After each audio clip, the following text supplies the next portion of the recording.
Hello everybody, good morning, good afternoon, good evening, wherever you are in this vast space of existence. Happy Thanksgivings to those beautiful friends and minds over in America along that streak of the continent. Thank you so much for joining us. We're going to be doing, as it says, a bit of a talk, some readings and the Q&A. So if anybody's got any questions, you can just start putting them in the chat first and we'll take them at some point. So we're just going to wait. We're not going to wait too long. I'm just going because I'll start waffling. Hopefully people start to join us. So really what I wanted to start off with was the change what's taking place. I got inspired just initially. I got inspired this morning just to, it's not often I do these lives. And so it is a bit of impromptu, so to speak.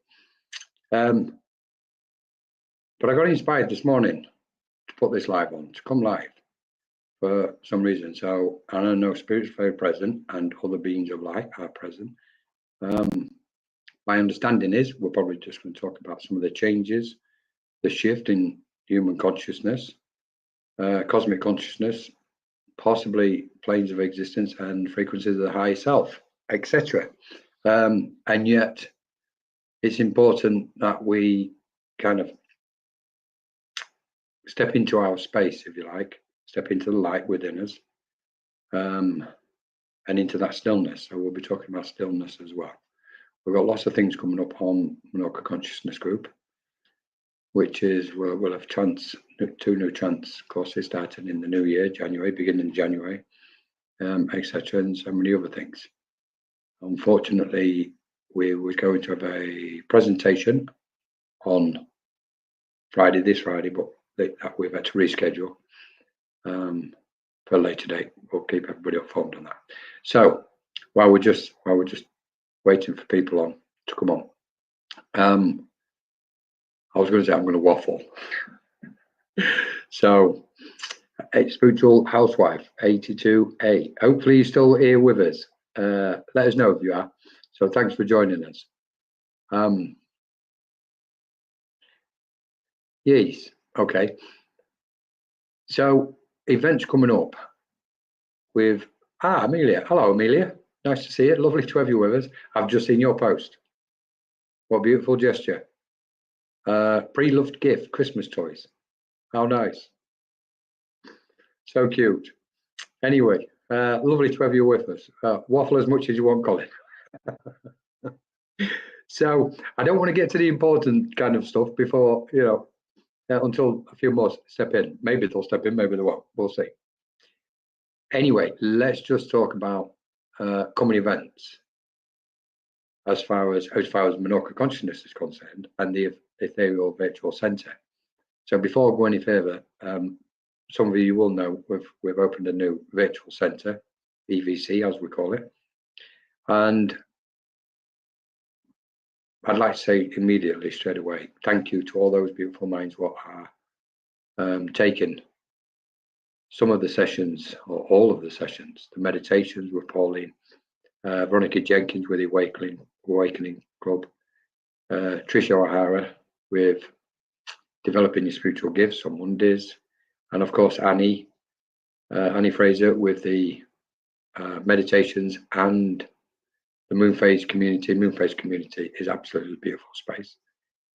And then we've got Sue Townsend, lovely Sue Townsend, with her assistant Ria, taking the healing aspects of healing and the inspiration writing, and also leading the open circle on Fridays. And my understanding is on Friday, the open circle tomorrow, 3 o'clock, it's taken by, we'll call it Debbie. Some of you will know her as Devala, I think. So thank you to all of you guys for giving your time and energy, and especially also, sorry, to Melissa from America, who's leading the Trance Healing Clinic, and she's going to be starting there's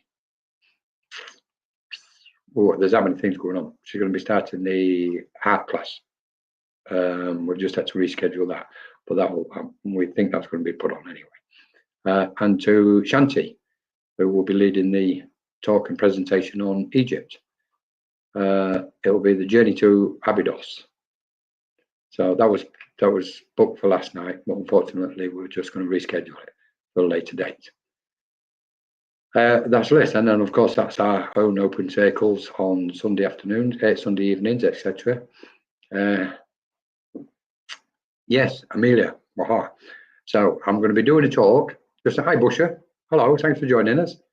I'm going to be doing a bit of a talk, and then hopefully, and fire away with your questions during it, and then we'll go into some readings. To be honest, we didn't advertise this specifically.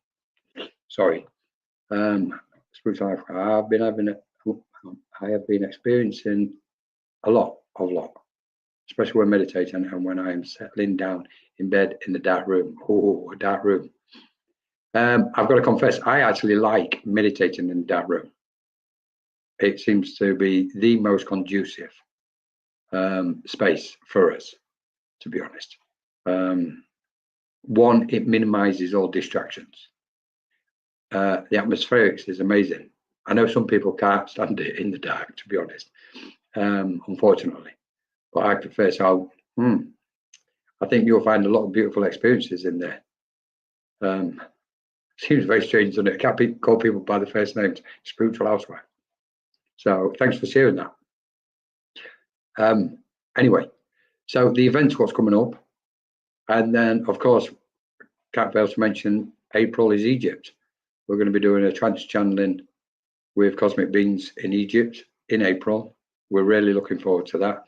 We're still working on the information. We'll get it out there as soon as possible. And the other thing we'll be doing also is once the information are out and people start booking onto the Egypt, we're not calling it a retreat.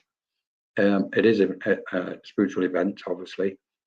It'll have its own title. I should imagine Convergence or something like that.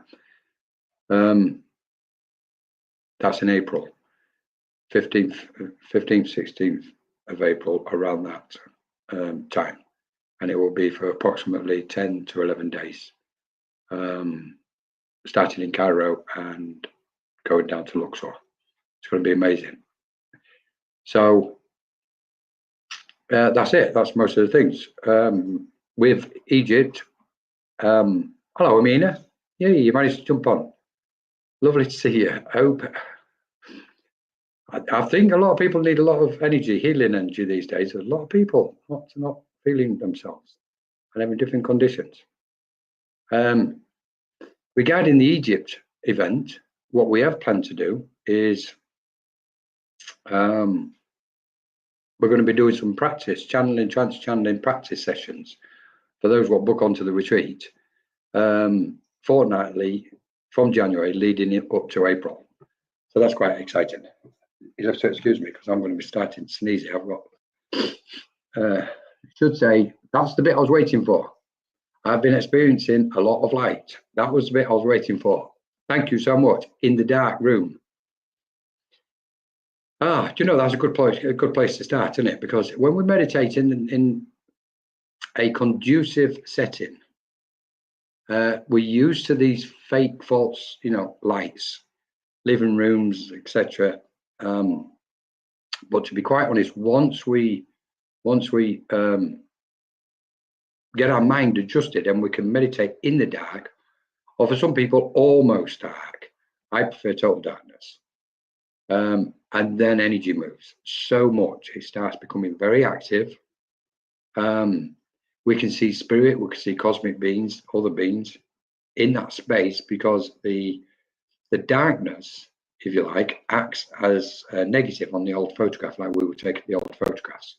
So what we're looking at there is like the print will come forward to show itself. The negative, the contrast reveals itself. So you can see a lot of light and clearly spirit when you meditate in the dark, and especially if you're meditating within yourself, that's conducive as well also.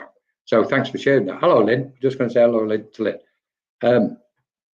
I'm really sorry. I'm going to need to get a tissue because I can feel I've got a bit of a sniff coming on and like kind of fighting it off. Please just bear with me one moment. So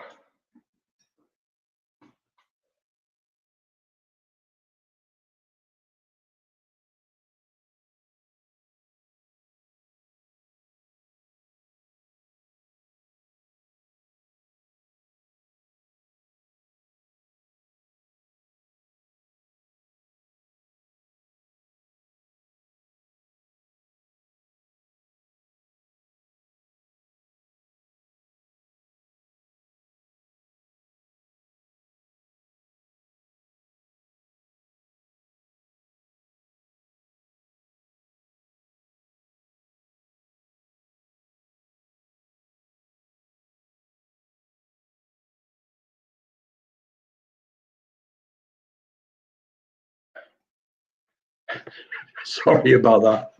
Oh, classic, isn't it? I've been fine for ages, and then I just started sniffing an hour ago. So I've got a tissue at hand now. Anyway, Flufferina. Hello, Flufferina. You guys come up with some names, don't you? Flufferina. Oh, lovely to have you with us. Thanks for joining us. So, light. Shall we start with light? Let's have a bit of a think about light. Is there a link to get a what? Is there a link to get a paid reading from you? There is. Ava will put that link up. It's my cat. Laugh out loud. Flufferina. Right. Okay. I'm with you. Got you. Oh, absolutely. I go online and I see all these different names all the time. Light. Changes. We know we've got this change occurring, and more people are talking about it. So I suppose really what I should say is, from the point of view of spiritual beings, cosmic beings, they are obviously and clearly very present at this time, very. And they're endeavoring to help and assist us as much as they can. Family, friends, and loved ones from the world of spirit, but also for those who are channelers, you'll know now that those cosmic beings, by many different names, Arcturians, Palladians, etc., are stepping forward more and more. If there ever was a veil between dimensions and realms and planes, that's quickly dissolving. Possibly, potentially, the veil was always within our own awareness anyway. It was a layer of our own consciousness, what was stopping us from sensing into that space, so to speak, into those realms and dimensions. What we're looking at now is the close proximity of those beings coming forward and inspiring us to get closer to them, to go into that stillness, into that still space within us. Because when we enter the stillness, we become more receptive. The quietness moves us away from all the distractions. And in that quietness, there's a broader space of our awareness opens up to us. And in that broader space is where we can make that connection with our guides, so to speak. Whether the spiritual guides, whether you refer to them as spiritual guides or cosmic guides. We can say definitely and clearly there is a merging taking place between those planes and dimensions also, and they're all working together and in harmony, I believe. From my understanding, they are working in harmony to help humanity through this change. When we're talking about helping humanity through the change, it can often give the impression that we're lesser beings, that we need that help. But I would add a caution to that, because realistically, we can safely say now that we are ethereal beings, and we know we have the capacity to move our conscious mind through the different vibrations of our own awareness to go into a new altered state of awareness. And in that new awareness is where we can communicate with them. So in effect, what's happening collectively, ourselves as beings of light on the planet are in harmony with beings of light off the planet in the physical realms beyond the air, and also in the spiritual cosmic realms, in those what we call the dimensions. So we've got different aspects playing out at the moment. And of course, we've got the ascension process. And Spirit always helping us with that, trying to inspire us, trying to get it to expand our psyche, if you like, our consciousness, our awareness, expand it so that we understand what's going on more. And in that understanding, then what we're looking at is less fear, because obviously the more we understand something, we have a tendency not to fear what's going on, or have a tendency not to fear some of the aspects. So what we've got is a multitude of aspects taking place at this minute, and we're in the middle of the mix now. Without going too much into some of the earth activity, the landscape, geopolitical landscape's changing. We know the Earth as a magnetosphere is also being affected. The spectrum, and the frequencies, and etc., all changing and becoming more active. We know there's more activity on the planet as far as the Earth's activity, earthquakes, volcanoes, etc., all this sort of thing. Just yesterday, I think it was, the day before, there was another one. Where was it? I lost track where it was. Quite significant volcanic eruption. Helen Marie Curtis, McClintic. Hi, Helen Marie, thanks for joining us. Thank you. So what we're looking at is there's the Earth changes, but also we're looking at the landscape as far as this new type of order, what's coming about on the planet,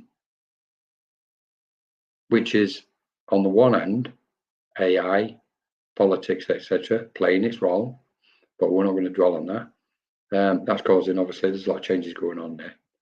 The main thing for me, what's happening is the awakening. There's a constant awakening now. And the more people work with their own light and their inner light, so to speak, that really helps the awakening process for humanity, for everybody. And then we can go further off the planet, if you like. So what we're looking at this moment is, as a multidimensional aspect, is facing the truth that we are multidimensional beings. It's clear that we are. And I believe we've chose this path. We've come here for this, whatever we want to call it, to bring light into the world. And that's classic. We're here to bring light. That's unquestionable as far as I'm concerned. But there's so much more to it.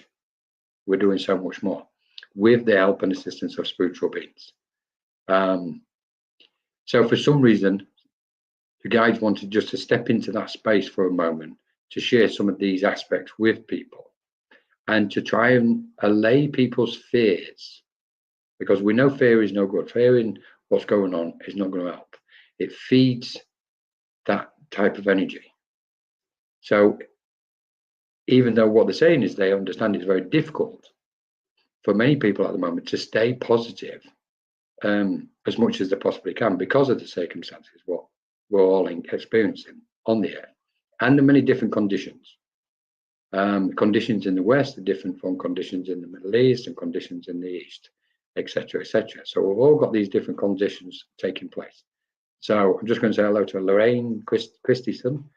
Hi, Lorraine. Thanks for joining us. Lovely to have you with us. And to Ruth. Hello, Ruth. Thanks for joining us. So one of the big aspects and important aspects, what those beings of light are conveying to us and helping us with, humanity especially, overall, individually and overall, is to try and settle the fear and the worries and the concerns, and trying to inspire people to try and put those energies, not put them to one side, but put those energies in the correct perspective, so that those energies can be transformed. And it's important that we remember that we are literally transformers of energy. Transformers of energies. So it means we can transform our fear. That what we're carrying within us, we can transform it. That externally, we can transform it as a collective, individually and collectively. So you can say, okay, how do we transform it? Now, one of the tricks we can say is we have a tendency to push things away what we don't like. If we take a pause and think of ourselves as transformers, then that energy is present with us for a reason. I believe the energy is present because we can handle it and we can manage it, and we can draw it towards our light, and our light will naturally transform it. So it's almost like drawing it into our auric field. And before we get overly or too affected by it, internally, physically, mentally, emotionally, that energy is transformed and we feel a bit lighter. We're often overloaded because we've ran. It's like we've tried to block things, suppress things, run away from things. Like, okay, I can't deal with this, I don't want that. No. So we've pushed it. We've imagined that we're pushing it away, but we can no longer do that. We've got to transform it because we are transformers of energy. And this is another aspect where those beings of light are coming in and trying to guide us and saying, look, the true nature of your reality is, of course, you are a soul, but you are transformers, cosmic transformers of energy.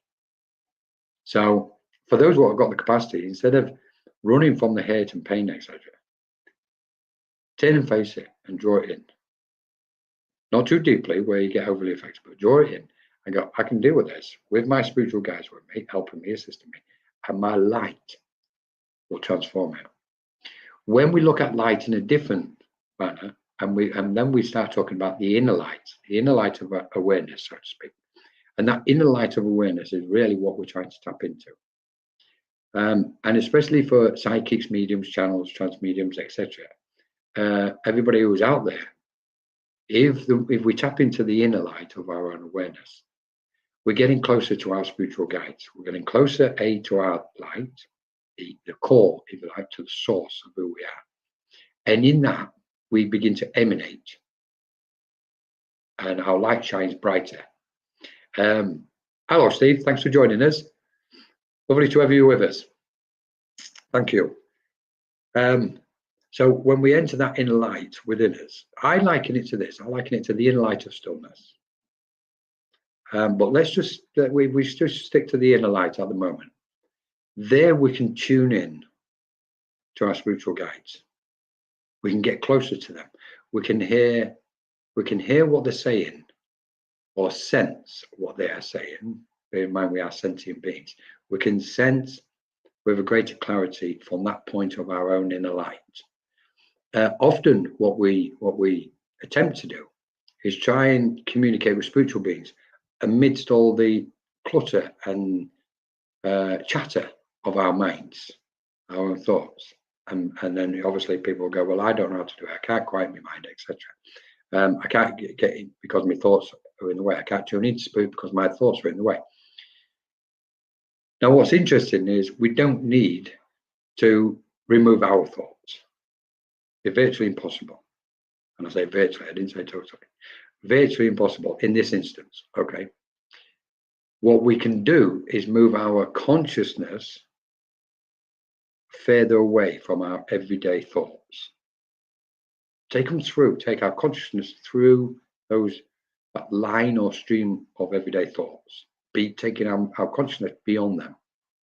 When we take our consciousness beyond our normal everyday thoughts, I don't want to say mundane thoughts because most of them are quite mundane, taking our thoughts through the mundane and beyond. Once we go beyond, what we're doing is moving our conscious mind to another vibration, another frequency of our own awareness.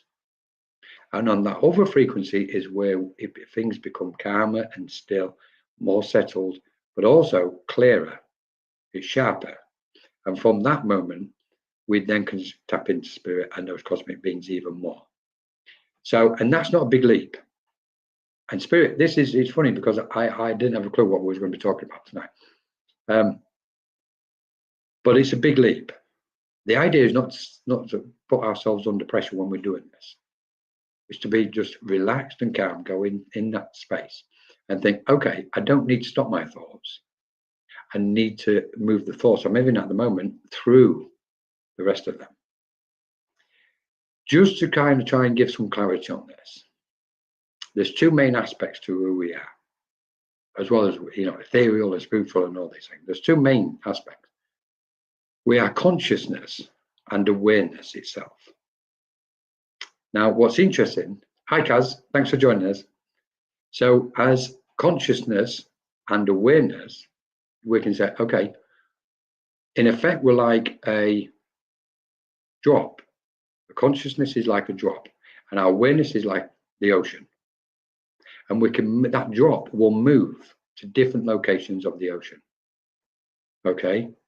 So if we imagine the ocean as our awareness, infinite and vast, and our consciousness is the thing what moves to different locations in the ocean of our awareness. So then we place that with our thoughts, our daily, everyday thoughts. What happens is we can move our consciousness, just like tuning to a different frequency on a radio. we're going to hit the static. So we've got a clear channel, which is the one we're at now, relatively, but we want to move our consciousness to another channel, another frequency, if you like, or another radio station. So we know we're going to tune it. We're going to move the dial and move our consciousness. And as we turn the dial, we're going to hit some static. Well, our everyday thoughts are like the static. But if we just concentrate and keep going, we'll eventually get past the static and into the clear channel, which means we've moved our consciousness from one frequency of awareness to another frequency of awareness. Now we can say frequencies or vibrations, choose what you wish. So literally what we're doing is managing our mind. And by managing our mind, we're able to shift our consciousness. We're not shifting our awareness. Our awareness is always present, it's always infinite. It's vast. And when we think of infinite, the scope of it is phenomenal. What we're doing is moving our consciousness through different vibrations and frequencies of awareness itself. And it's the awareness of who we are, which is where really the truth of the collective lies, because the collective is also merged with the infinite awareness, if that makes sense.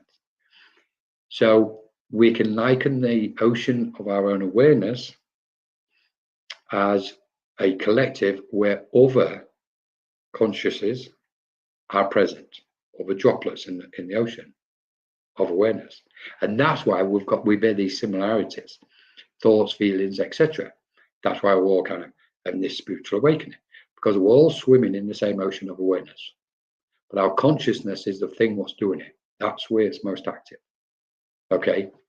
Then we can liken ourselves to what we refer to as a spiral of truth. So the spiral of truth, then, we can move our consciousness anywhere, up and down that spiral of truth. And we do this on a daily basis when we're talking to different people. We're communicating with different people. Hi, Christina. Lovely to have you with us. So the spiral of truth, when we look at the spiral of truth, what we've got is the same type of thing. We're all spirals of energies. We actually get into trouble when our mind steps out of our spiral of truth. We get into difficulty, almost sometimes because we're not minding our own business and we're interfering in somebody else's. Okay, so it's like in the spiral of truth is where all our chakras and our field of energy gets aligned. And at that center point is our consciousness. And we've got the ability to move up through those layers of the spiral or down. And we're constantly riding them. We're constantly riding these waves of, if you like, of the cosmos, which is represented by our spiral of truth. Now, just to give a brief explanation, spiral of truth can come all the way down to your base chakra and extend outwards and upwards to above the crown chakra and way beyond, way beyond. We're talking earthly terms here. If we start talking spiritual, ethereal terms, then it goes into our ethereal body, spiritual body, astral body, etc. It expands into the light, because at the peak, at the top of the spiral, it's like a V shape. At the top of the spiral is where the light is. And the lower we go down, our consciousness, if it dips, it gets contracted and it gets closed in. So what we're looking at, if we look at humanity awakening, we're seeing a huge phenomenal letting go process. But as the letting go process takes place within each one of us, shadow work, etc., healing, whatever anybody's doing, what's happening is that's then, for the result of that, is then moving that person's, that individual's consciousness further up the spiral of truth. And by going up the spiral of truth, by ascending, that's where the ascension is coming in. By ascending up the spiral of truth, we naturally expand, because that's the spiral. As we go up, it expands further. We ascend more, we expand further. When we put that expansion and ascension with the event what's taking place, we're really now starting to seriously look at expanding our conscious awareness, our consciousness into that field of awareness, which starts to appear as infinite. And that's in that expansion of our consciousness is where we start tapping into all the realms and dimensions. And we can get to the point where we can get to a certain frequency, take our consciousness to a certain frequency, and we can see spirit and celestial and cosmic beings all day long. All day long. Because that's where we are. That's where our conscious awareness is abiding. That's where, and our point of resonance then not only attracts those dimensions and beings from those dimensions and realms spiritually, it naturally opens up and attunes to that, to those planes and dimensions. So what we're looking at this minute is with the ascension process and the expansion process is getting to the point where we've dissolved all the stuff we need to dissolve, those aspects what are a burden and weight and heaviness to us. We're transforming that energy by the letting go process, shadow work, etc., healing. We're then expanding and ascending into the light, literally, as cosmic beings of energy. So we can loosen the chains, so to speak, of our own mind, okay, if there ever was any chains, because everything's obviously been self-imposed. We're just using different terms to make it sound more understandable to different minds. So that's where we're at the minute. Now then, going to the next point, what we're looking at also is this cosmic shift, as when we look at it in its reality, in its true nature, a cosmic shift. Then we're looking at cosmic energies. When we look at cosmic energies, we're also looking at cosmic wavelengths, if we can imagine that. When we look at cosmic wavelengths and put them in the form of waves, in the form of a cosmic ocean, then humanity is now standing in the way as these cosmic waves go through us. And as these cosmic waves move and sweep across the cosmos, the galaxy, whatever you want to call it, through the dimensions and realms, it's affecting everything in its path. And it's almost like the modern day floods. These waves of the cosmic ocean are coming in constantly. When we hear people say, put your surfboard on or learn to swim, etc., this is what it is. We're learning to adjust and attune to all these different frequencies. At the minute, what we've just experienced is what's called a vibration change. Some people will still be experiencing it right now. And a vibration change is this. When a cosmic wave comes through, let's just refer to one. Cosmic wave comes through, it merges with our auric field and all the energy within our aura and those other bodies of who we are. And when it merges with the auric field and those other bodies, it changes the point of resonance. It's shifting everything as it sweeps through us. So that's where we, on an earthly level, we feel the nauseous feelings, the changing of the diet, the sleepless night and restless nights. We get quite active 1 minute and then we're down the next minute. It's literally like a roller coaster. And there's a long list of pros and cons, positives and negatives to a vibration change. Now, normally when a vibration change comes in, it's not normally sensed within the first couple of days. And especially if people don't have the information, they won't know what's going on. They'll think, oh, hang on, something happened. There's something medically wrong with me. That's not always the case. But also, if we think there's something medically wrong, then obviously we get to see the doctor. But during a vibration change, we will feel symptoms, headaches, agitation, all these kind of negative, what we would refer to as negative aspects. What's happening?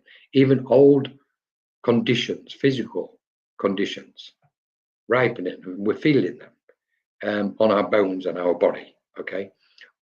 Emotional stuff which has been stored within us, the light will just hit it and people might feel slightly emotional for no reason, or even more emotional, like I just want to start crying for no reason, okay? These are all signs of what's called a vibration change, VC. And they are as a direct result of one thing. A cosmic wave has come in and swept across the planet, swept across the galaxy, wherever. But it's also hit the planets, moved straight through. When we're talking about wave, we're talking about energy which is beyond human understanding as far as science is concerned. Beyond, it's deeper than the particles and quantum and all this lot. But we know it's light. We can safely say it's light like particles or light rays, like waves. So it comes through, hits us, and as it's washing through, and then we go on this kind of change. So the spiral of our truth then has to also adjust. So the truth what we had one day might not be the truth we've got today, which is classic. We know this one. Because what's happening, the changes happen, this vibration change is taking place, and all our frequencies and vibrations of all our different bodies have changed. That then results in one thing. Our overall point of resonance, the overall one single vibration of who we are as an individual, has changed, it's altered. And after a wave, it's been affected to the point where it will ascend to another frequency slightly. And in that other frequency, that new frequency, it's a new frequency of awareness. And therefore our perception of truth has been altered. What we didn't understand yesterday, we will now understand. And so on. And it will continue. What we've got at the moment is this wave what's just come in. And I know a lot of people are affected by it. Spirit are very aware of this. This is one of the reasons why I do believe they wanted me to come on tonight, because the vibration change is very significant. The positive side of it is when we're coming out of the vibration change, we feel like we can breathe a bit better. We feel like we've got a bit more of a clearer mind. We might have even felt like we've let go of something, or we've transformed some energy somehow. And we feel slightly more ascended and more expanded and lighter. My understanding after experiencing these waves for a long time, for many, many years, and very powerful waves as such, like we do, the best way to learn is first hand. Reading books is fine, listening to somebody else is fine, but it's all second-hand knowledge. We've got to feel it and embody it ourselves, and then we know what we're talking about. So we're at this point now where a vibration change and the ultimate outcome and benefit of vibration change is light. Of a vibration change, sorry, is light. Literally light. So it tells us we're becoming more enlightened by the day. So really we want these waves constantly. So I just wanted to chuck that one. Okay, right, Kaz, what we've got there. When does Mercury go direct again? I've certainly been tested this last week. Exactly, Kaz. Because then what we're looking at is the planetary aspect. We're looking on a physical level now. The one I've just been talking about is more on a cosmic, ethereal, spiritual, whichever one you want to call it. But on those planes, that's where I've been coming from. But the results, and we feel the results and the effects on the physical. So your Mercury, the planets are part of the physical universe, as we know, which we match physically. So when they become active and they're sending whatever vibrations they're sending out, whatever position or location they're in conjunction and harmony with others, clearly they're going to have an effect, just like the sun and the moon. So, and then shortly, and everything's temporary, we know this. Change is constant, but it's also temporary. Nothing lasts forever, nothing's permanent, we know that. And the reason why nothing's permanent is because everything changes, but because energy is always chemically reacting. It will hold stable to a certain point, but as soon as something enters that same location or space, there's a change. Now we're used to the change being constant. So when does Mercury go direct again? I honestly don't know that one. I don't follow the planets as such, Cass. But what I do know is when we're looking at the changes, maybe you've just kind of took something in which we can open up a bit more, Cass. When we're looking at the different levels or different aspects of what's playing out at the moment, we can safely say, okay, we've hit a time of evolution. We've decided as souls, if we want to call ourselves, refer to ourselves as souls, beings of light or beings of consciousness, sorry. We've picked that moment in evolution, which is likely never been present before in the Earth's history. I personally think it has. I think this is completely new phase, and rightfully so, because I have a tendency not to hang on to the past. It happened then, and remembering and all this lot. That the mind's just in the past. It's like forget it. It's about being in the present. So when we're looking at the different aspects, what's taking place, we've got the change to the Earth, we've got the change to the planets. So therefore, we'll go further afield to the galaxies, etc. So nature, physical nature is changing. It's undergoing this change. We know that. If we narrow it down further, then we can say, okay, we've got a change on our mental frequencies, a change on the emotional frequencies, etc. Then we start going up and go, right, we've got geopolitical changes taking place on the planet. We've got climate change taking place, and we wrap them in the physical kind of level. And then when we start going further and go, okay, what's happening on the astral planes, which is important, and then the ethereal planes and the spiritual planes, and we start looking at those changes, put that into the vastness of the cosmic change as best as we can. What we're looking at is a total transformation of life and existence and reality itself during this precise time as we are here on the planet. On top of that, we can throw something else in, because as individuals, we think about ourselves, me, the I, because the I is, until that I is gone, we're always going to be in trouble. So because we've got part of us is going to be focused on the me. So me. Then we do it as a collective on the planet. We. We're experiencing this major change. So then we can go, okay, let's just kind of broaden this a little bit. What if other beings and other species and other races off planet are being affected? What are they going through? What change is happening and occurring to them? And we know we've still got cosmic beings coming to us at all times now. We've got spiritual beings getting as close as they can, as best as they can, regarding the physical conditions, because the Earth's energies has changed. So it's different now for spiritual communication, for spiritual beings to come through now than what it was maybe 50 years ago. There's a bit more energy they've got to contend with. So it's not, I've got to be cautious, but I'm going to say there's a possibility it might not be as easy as for them now as what it was previously, because of the energy of what's happening, because they've got to navigate different energies. They always have to navigate the different planes anyway, and bring their light through. Now there's different energies around the Earth, so they've got to navigate them as well without opening up too much. So regarding all these different levels, what's taking place, we can safely say, I don't like the word levels, obviously, but regarding the change, it's happening on a multitude of levels.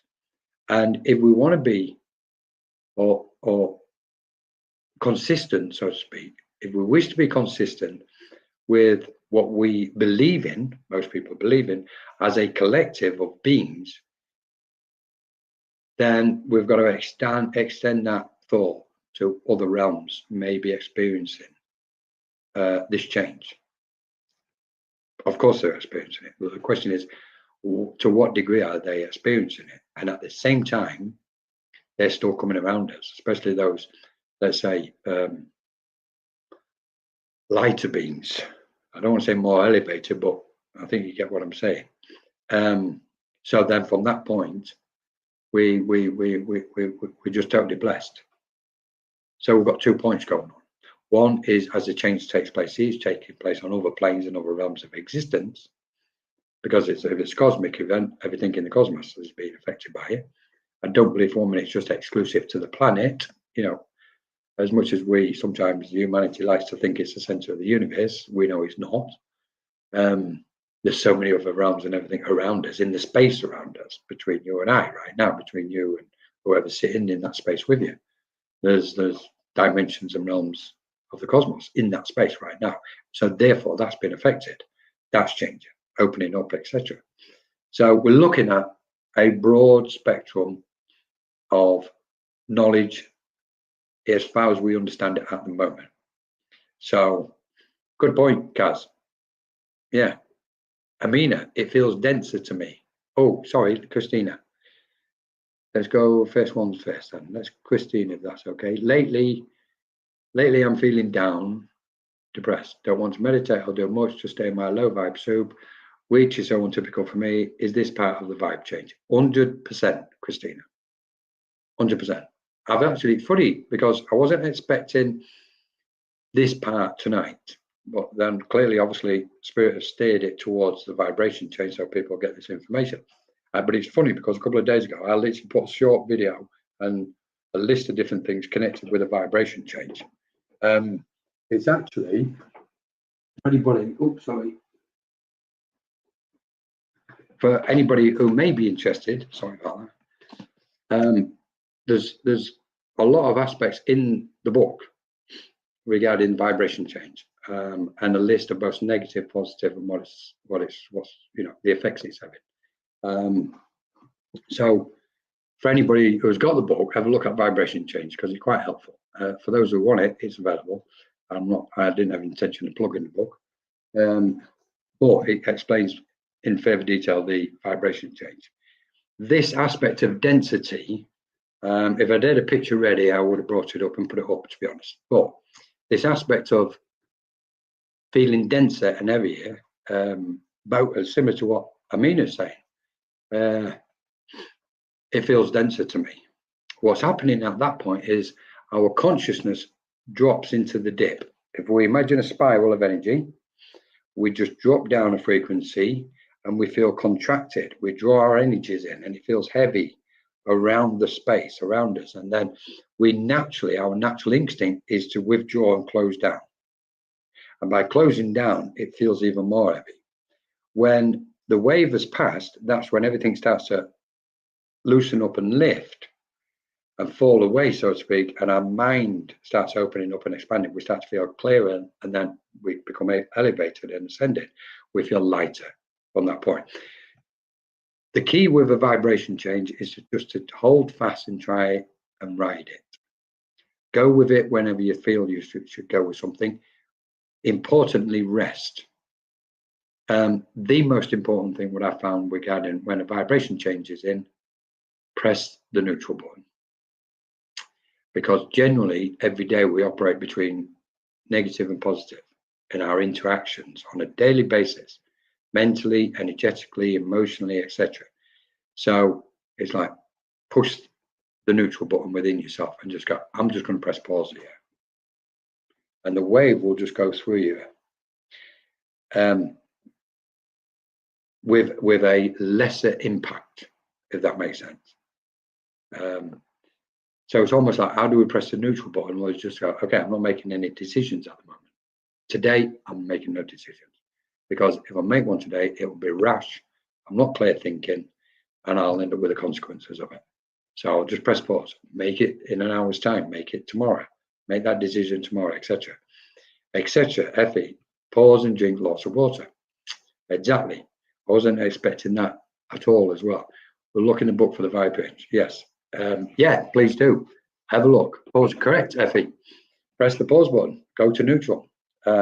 Because this particular wave, what's in at the moment, I don't want to say it's been too powerful. For some, you might have felt it quite powerfully. But it's had some kind of power and strength to it. We had a worse one in, funny enough, about 2 months ago. That really got a lot of people. This one's slightly lighter. Now, vibration change, normally, they only used to come in every 2 years. And then they started coming in more.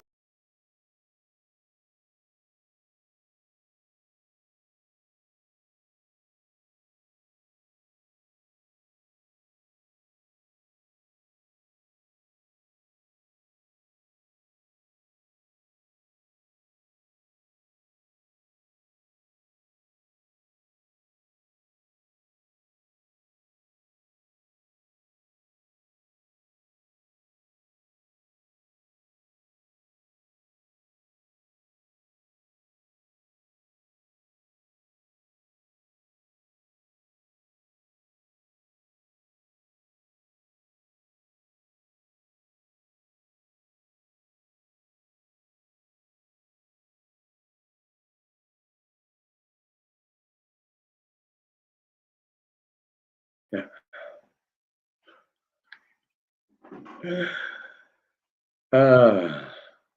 So I think we just had the vibration change confirmed. That's the first time it's happened to me. So I think Colin ascended. Oh, I wish. Oh, we're all on our way to it. Maker's back. Laugh out loud. I lost a lot just then, all of a sudden, for no reason whatsoever. So talk about the cosmic wave. So this is quite obviously, clearly, it's strong enough to do that. This is spirit, and this is cosmic beings playing about. I think they're just entertaining themselves with all as well. So the idea with a vibration change, press that pause, go to neutral regarding decisions making. Now you'll feel sluggish and dense and heavy, that sort of thing. You know, you're like, you just have no motivation. It's like you almost feel like you're going to lose your spark, and you'll start questioning what's happening to me. What's happening to me? Why am I feeling like this? If you've got this information about the cosmic waves, we know this all fits together. All of this information, what we're all gathering, all of us, and piecing it together, we know it fits together. So the more we can gather and collect the information, have the first-hand experiences of that information, i.e., when I say first-hand, I mean feel the vibration, feel the energies within, and what people refer to as embody that energy. Okay, after piecing it together, or during the process of piecing it together, then all of a sudden it changes the game. You'll sense when a wave is in a lot faster than what you would have done previously. You go, whoa, hang on, I'm feeling this condition. Is it physical one? Go with the tangible. Is it physical one, or is it energetic? Okay, nah, it feels like it's energetic. Right, okay. If you're close to your guides will already be steering you and helping you prior to it. You'll feel energy build up around you where they're trying to protect you and lessen the impact of the waves. But obviously they can't close us down because we've got to experience it. We can't awaken without going through this process of these vibration changes. And then you go, right, I've got it. It's a vibration change. I'm going to have this effect negatively, but it's going to lead to this positively. And then it's the waiting game. Now, vibration change can last from anywhere, normally from, I want to say 2 weeks, but let's go 2 days or 2 weeks to 6 weeks. Now, 6 weeks is a very long one. I've experienced them previously, but they tend to be less these days. They tend to roughly last between 10 days to 2 weeks, somewhere of that nature, maybe even stretch out. I mean, the last one was almost to a month. Okay, so it's literally, you imagine it's like standing at the beach and the tide is coming in and watching those waves of those tides as they come. And we stay there, we don't move. And what's happening is that tide then goes over our feet, and then the water starts rising up our legs, above our hips, up to our chest and shoulders, and then neck and above our heads. What we're looking at is a cosmic event of that nature washing over us, literally.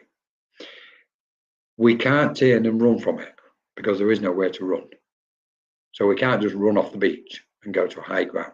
What happened? What we can do is, and we know this, is prepare and learn gently, slowly, as best as you can, to step into the waters and begin to swim in that ocean.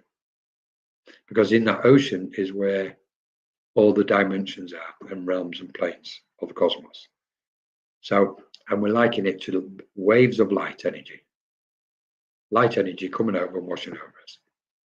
So, and then once we've got this information, in a way, we get cornered because we've got no excuse on one level, because when we know there's a vibration changing, we know it matches the cosmic event, we know it matches the ascension, we're cornered. We've got to do something. Okay, so we go, right, I need to go with the flow of this energy. Sometimes you'll feel like resisting it, it will help. Others, it won't. It'll do the opposite. If you try and resist it and try and push your energy against it, what you're going to do is you're going to lower your energy levels in that resistance, because you're going to use energy resisting it. And the most important thing about a vibration change is to conserve your energy. When we come out of a vibration change, the most important thing then is meditation and trying to be still, trying to go into the stillness within your own awareness. Go to that vibration of stillness within. And the reason why that's the most important thing is because in between the waves, you're preparing your mind. The mind is entering into the stillness. And by going into the stillness, it's dissolving a lot of aspects around what we're carrying, so to speak. Okay. And when a new wave comes in and we've built up a little bit of stillness, we can step into the stillness. What happens then is when a wave hits us again, our stillness almost like turns into a float, gives us like a life jacket, so to speak. We don't need to go to the depths as such as what we would have done previously. We can kind of hold our own a little bit, and it's more manageable, because instead of the mind going too deep and too far ascended, during it, what happens is we're holding our own. We're walking in that middle area of our spiral of truth. We can still then communicate with spirit. We can still have a relatively normal day during it, but we'll still be kind of hit by it, so to speak, if that makes sense. I mean, this is incredible that Spirit's got me on. I normally save the vibration change stuff for classes and courses, but for some reason they've got me to put it out here. Just on another note, if I may, before we go to the next stage, on another note, we've been blessed we have 2 trance courses on the go at Menorca Consciousness Group. One is trance healing and trance mediumship on one evening, and the other one is trance and channeling course. And you can imagine some there's various aspects being spoken these days in them courses. And very recently, one of the guides came through, and I'm sure it'd be okay to speak this. One of the guides came through and talked about the importance of rest and preparation. And we have a tendency to keep going through the day. And we just go, oh, it's all right, I'll just keep going. It's okay, I'll keep going. It's okay, I'll keep going. And our spiritual guides are watching over us going, just rest. It's okay to rest. And instead of thinking, what about this? I've got to get that done. I've got to just take 5 minutes, an hour, couple of hours, rest. Because energy is really becoming quite intense these days. And I don't want to say we're taking a battering, but we're in a storm. And that storm is going to be a lot stronger in the weeks and months and the next couple of years, a lot stronger than what it is now. So Spirit are trying to encourage everybody to prepare. And this is in a way where before I finish this vibration change aspect and aspects of the change, if you can, try and take it on board what Spirit are saying. Rest when you can. Prepare your mind, prepare your energies, clear whatever you can clear. Let go and dissolve and transform whatever you can possibly.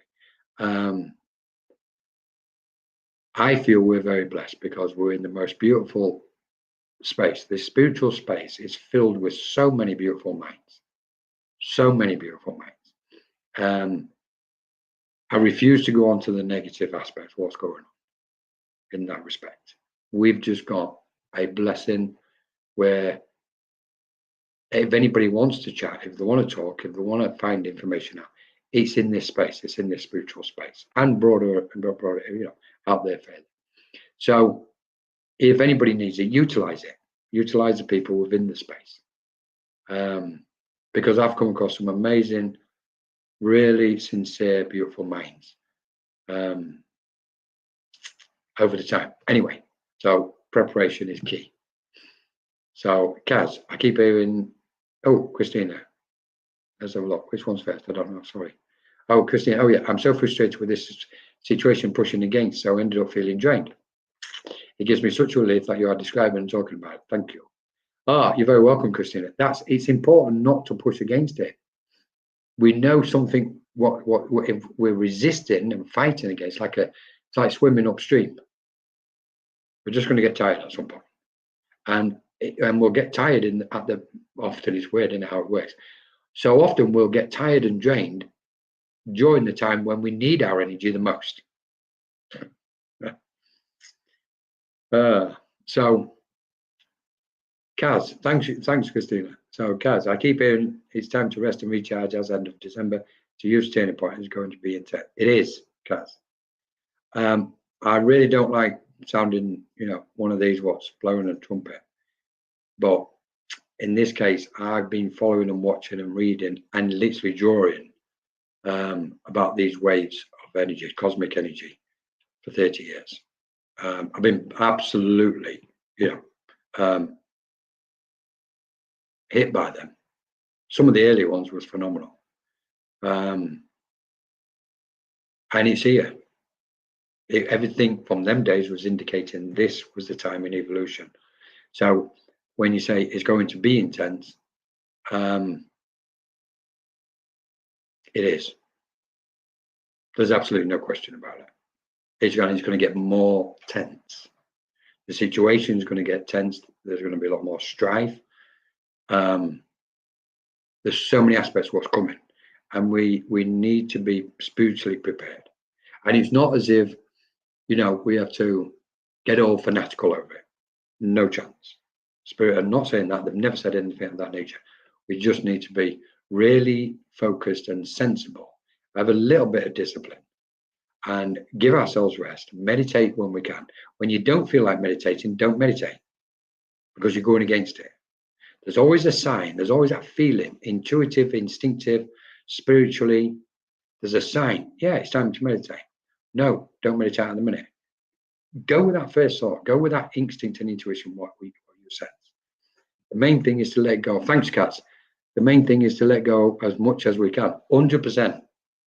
Absolutely 100%. We've literally, when we look at the expanse, when we look at infinite awareness, oh, you're going to like this one. When we try and cognize infinite awareness, in our earthly mind, it will appear as almost impossible. When we meditate in that stillness, where that clear light of our awareness opens up, what we're looking at is an empty space. And it's telling us really exactly what you've just said here. It's telling us we've got to empty as much as we can, which means let go as much as we can. You've just said it 100%. I 100% agree with that. And this has been the case all along. What's happened is we've filled ourselves up with so many energies. Thoughts,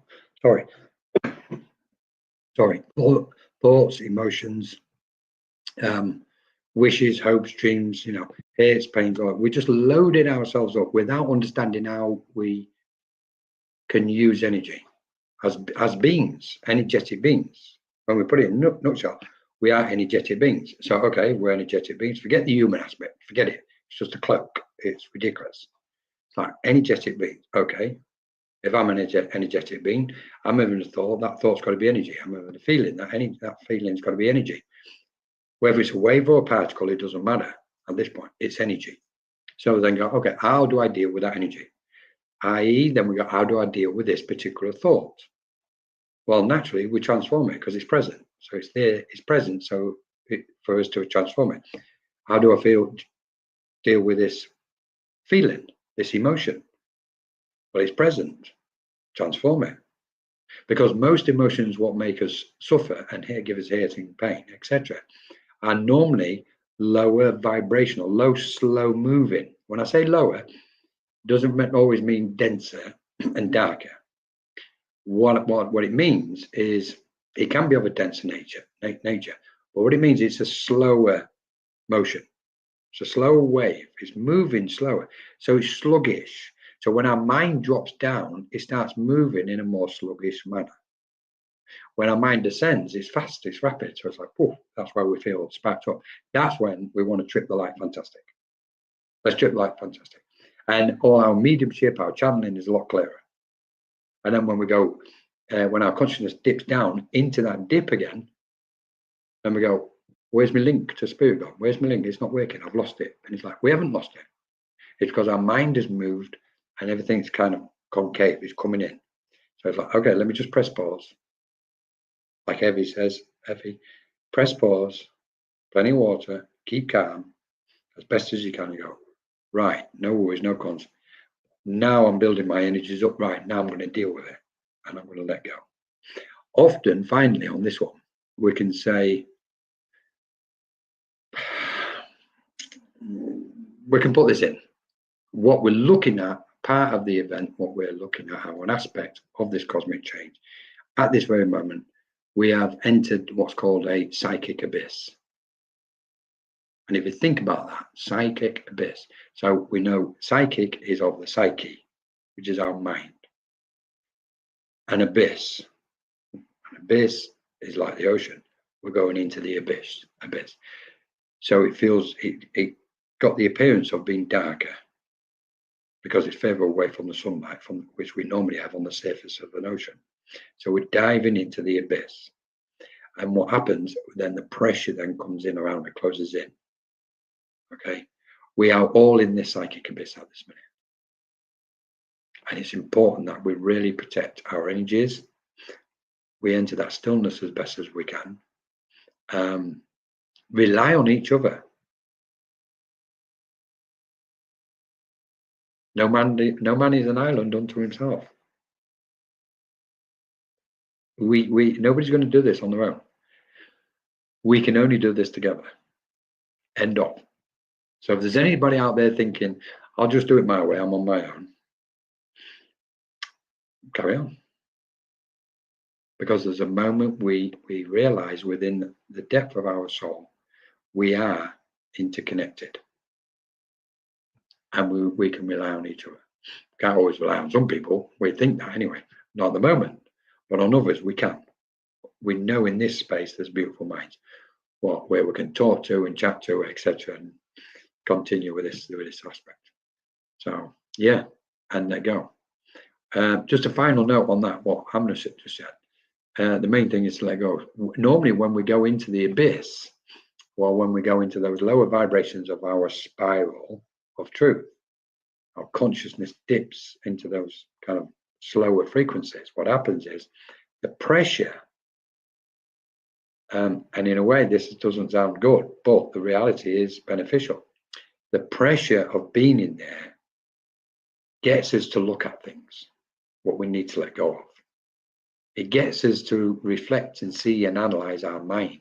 Because often when we're feeling nice and light, we don't look at anything. Yeah, no, I'll sort it out, don't worry. But when we're contained, then it's like, okay, there's a pressure on here. Right, this aspect has ripened. It's come up within me. I need to look at it. I need to view it. And dissolve it, transform and dissolve it till it's eventually, because in effect what happens is we draw the energy to our energy of whatever energy it may be, any aspect. We attune to that energy, straight away that energy will change. As soon as we're present in the space of an energy, what we want to be, what we wish to let go of, by being present in that location, it means our light of awareness is present. That will automatically change that energy we wish to let go of. When we draw that energy towards us and get closer, and the two get closer to each other, there'll be a resistance. And yet at the same time, that's where the transformation starts taking place of that aspect which we wish to let go of. And then eventually the two become one, the merge, and from that is a brighter light. And it's as simple as that.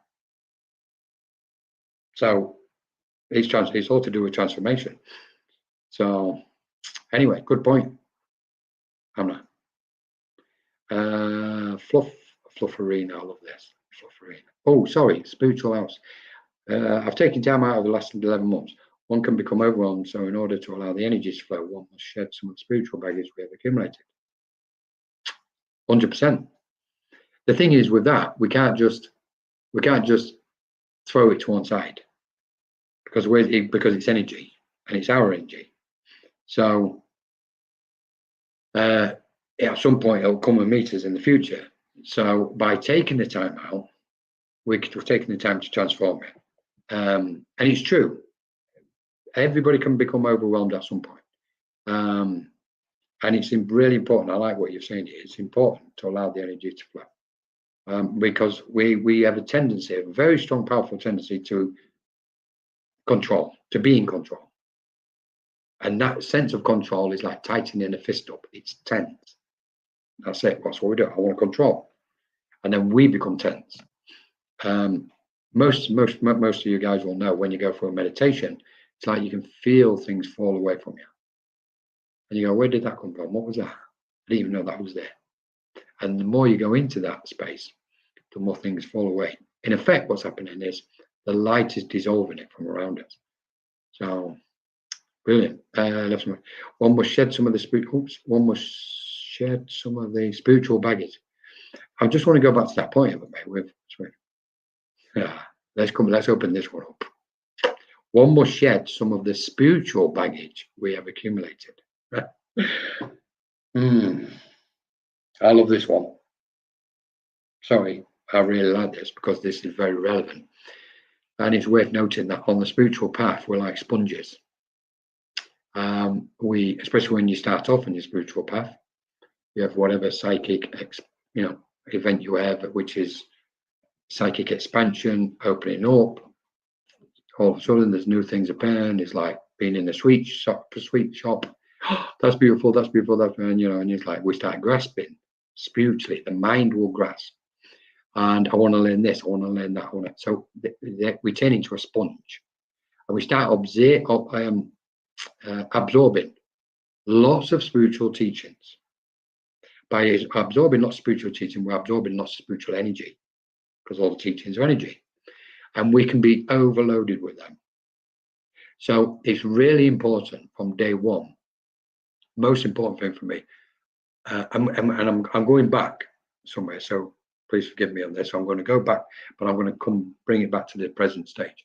When a mind has an awakening, and it goes into that sponge-like state, feed me, feed me, feed me, feed me, drawing everything in from the spiritual space it can.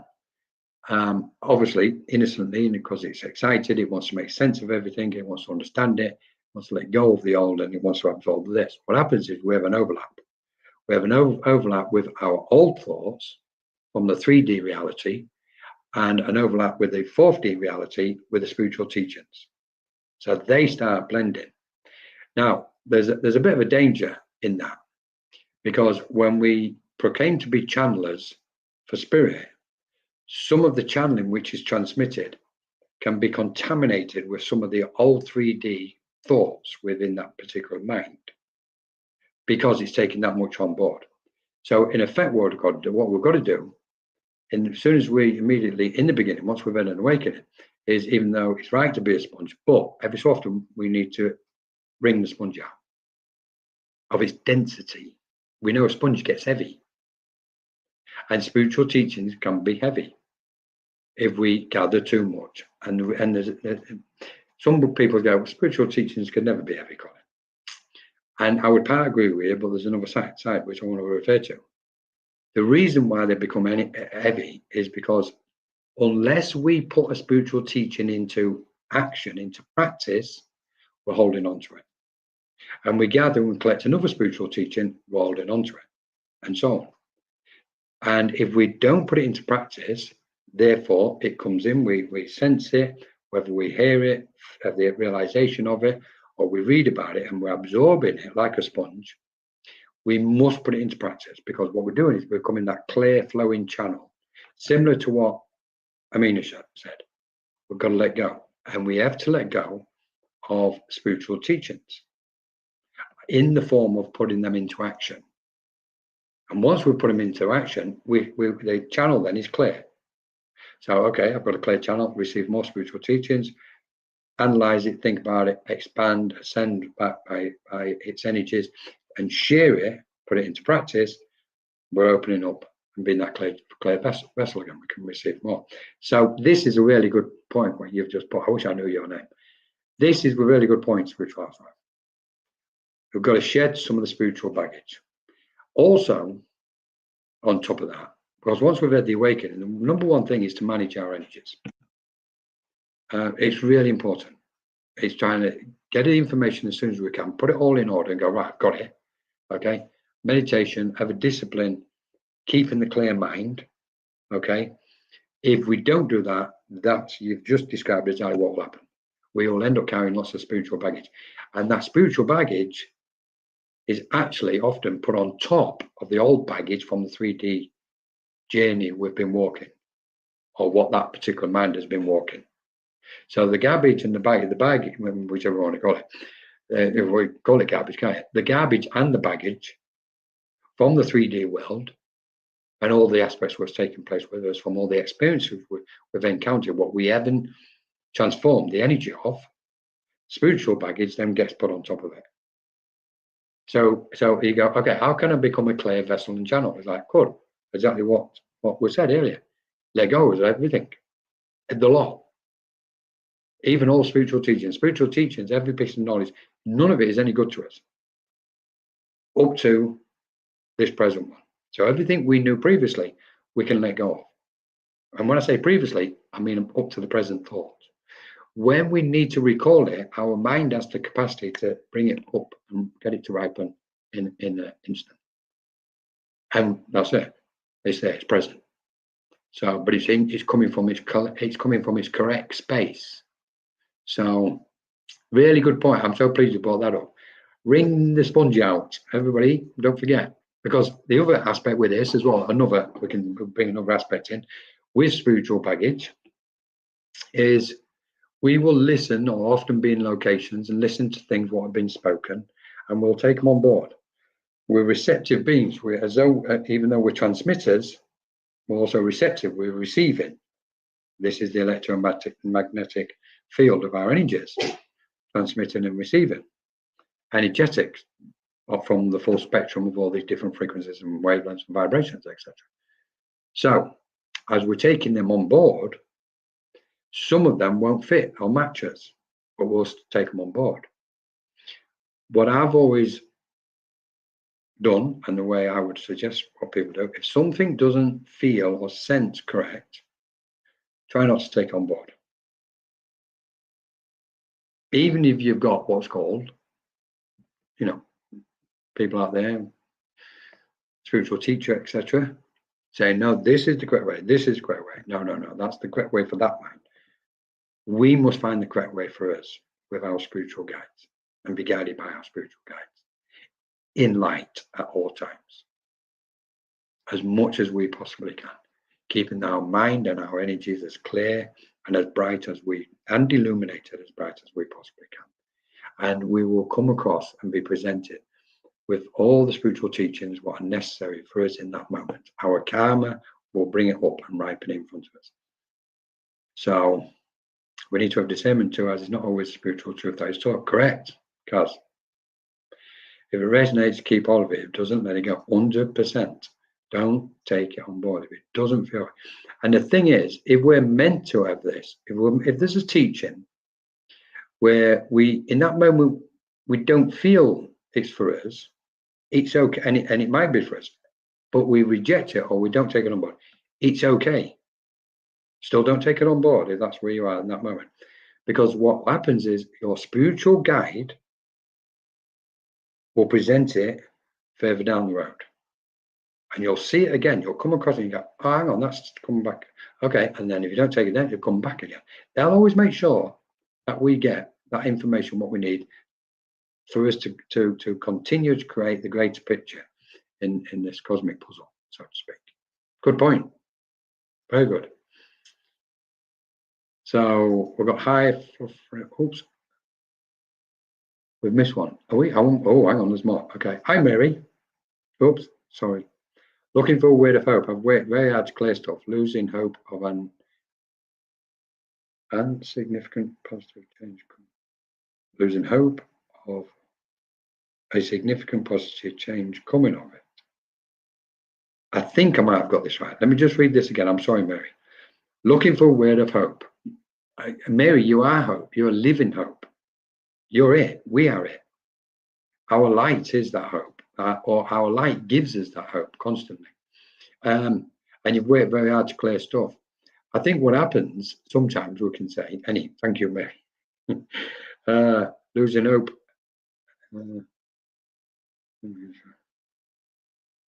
Very hard to clear stuff. Losing hope of any significant positive change coming out of it. Right. Okay. So I don't want to play the classic role of you be the change you want to see. We know that's true. Okay. And sometimes the burden and weight of life can be such. It can place us in there and a lot more darker spaces. what I would say to you, and especially as I'm sitting here now and I'm sensing guides coming around in relation to this one, Mary, specifically, then what I'm sensing is you can settle for a short while. You can just rest and settle. And clearly there's a lot of aspects going on, I want to say mentally, where I don't want to say you're overthinking, but there's a lot of thought energy going on. Okay, I'm very much aware of that. So it's like an over analysis. It's like, okay, and spirit almost like saying, just tell her to breathe, Colin. Tell her to breathe. We've got her. We're raising her up. Okay. Some of this is connected to grasping and attachment. So let go of whatever you can. Okay. Loosen all the grasping up of whatever you think is within and around you, such as your thoughts and emotions. Okay. I do know there's a Bill or William, because I've just been called out to me, connected to you. Okay. It looks like we're going to be moving to some messages for however long, if everybody's still staying with us. Okay. But as far as that hope is concerned, Mary, the light is getting brighter within you and around the world globally. We know when it's a bit like sweeping a room, isn't it? It's like, okay, you've created a building, there's dust all over the place, and it's like we're sweeping the room now. Okay, so the dust is like in the air, but it'll all be cleared and cleansed. Okay, we're the ones doing it. So the fact that we are present tells us that the light is still here, very present with us in the world. So individually for yourself, and I know there's been specific losses with you. Somebody just said, Colin, she's had specific losses, okay, and she's carrying them within her as well. Okay, it's kind of like, right, thank you. So he's like, some of these specific losses is what you're carrying in your heart, maybe. And it's like, okay, and spirit will come and just lift them weight off a little bit, and then I feel what I'm sensing by spirit is things will lighten up for you literally in the next couple of weeks, and you'll sense it. When you sense it, just go, oh, it's here. Okay, so it's not. Somebody just said, tell her it's not all doom and gloom, Colin. And I've got somebody laughing because I can see them pushing a wheelbarrow. And to be quite honest, it looks like somebody's pushing a wheelbarrow of fish, as if I'm on a dockside somewhere. Okay, if not, then just take the wheelbarrow in a garden or an allotment somewhere. Okay, that also means I'm seeing them load it up with vegetables. So there's a change in your diet, Mary. Okay. And it's more, I want vegetables. I almost want to say vegetarian, but I want vegetables. Okay. But spirit's got you, Mary. We're talking about see my life. They're picking up on the loss I'm carrying. This is spirit, Mary. This is spirit. They can see straight through you and every particle and every detail of your existence, not just in this lifetime, all the previous ones. Okay. But they've got you, and I've got a lady and a gentleman come over, and it might be related to another court. Come over and just took you by the hand. There's a lady, definitely. It looks like your mother, just taking you by your hand. Okay, and I want to give you the word and name Grace. Okay, because there's something very graceful about you or this person in spirit. Okay. So Mary, lots of love. Okay. Lots of love. A light may often be dimmed, but a light can never go out. Definitely your parents, Mary, because I saw them both all of a sudden walk to get hold of your hand. The lady and the gentleman. Okay, gentleman's just shown classic. Gentleman's just shown me his watch. Okay, talking about time, etc. So I'm going to leave you with that, Mary, because it's like it just tipped his cap to you. Lovely to have you with us, Mary. So, okay, we're going to shift, guys. If people are still staying with us, I don't know how long we've been going on. I've been waffling on. How long has this been going on? 2 hours now. Is it 1 hour? Oh, hour and a half. Okay, so would really appreciate a read. Amelia, yes, I'm going to just spark up and do some readings if people are staying around, if you wish. Let me just have a look at everybody's chat. For those that are new, I didn't get a chance to say hello, welcome. Thank you for joining us. For those, hopefully you've stayed with us and got some joy out of being here. Let's have a look. Just looking. I just said this. Who's sat there eating? Somebody's sitting there with a plate of food in front of them. Okay. Anyway, Amelia, how do we connect with our guides apart from meditation? Just a thought, Amelia. A thought. So it sounds too easy, isn't it? Okay. Apart from meditation, well, the classic is what we call opening up. So literally what we're doing is normally through meditation, we're going to that little slightly relaxed state. We're going to be cautious with meditation because there's different ways and different reasons for meditating. But I can't talk about that tonight. We'll do it maybe on another occasion. What we're trying to do is move our mind from one frequency to another. Literally move our mind from the frequency of the earth plane, where we're here at this moment, where our thoughts are, to what we refer to as the spiritual planes, or at least to a spiritual guide who will come around us. So I'm going to start negative first. A lot of people have difficulty because they fall into this trap, especially at the moment with what's going on. They fall into the trap and say, well, I'm waiting for spirit. It's like, well, I'm waiting for a bus. What time does the bus come? Will it come? We don't know. Well, it's been delayed. What if there's been an accident down the street and it can't get here? Or what if all bus routes have been cancelled or bus journey has been cancelled this day? So basically, I'm joking, obviously. What it means is we have to move our mind to meet them. And I've always said, if you prepare, we'll provide. So if we make the mental preparations and energetic preparations by sending our mind through the frequencies to spirit, they will draw close and come to us. Now, there's another way, because there's different ways of doing it. But the classic and the most best way is opening up, regardless. Some people say, well, it just comes natural to me. It's like flicking a switch. Wonderful, I know that one. But not everybody else can do that. So at this point, what we're saying is everybody works and attunes to spirit in their own individual, unique, absolutely beautiful way. So the question is, how do we encourage that person, and how do we encourage that person to find their unique way of opening up spirit and connecting with spirit? Going to the classic one, it's opening up. And then we go, what do you mean by opening up? Opening up is expanding our consciousness. Okay, and it's like trying to move our mind away from the physical, away from all the earthly distractions, to a frequency which is closer to the spirit vibrations. A classic case, you'll see mediums working, and all of a sudden their link will change.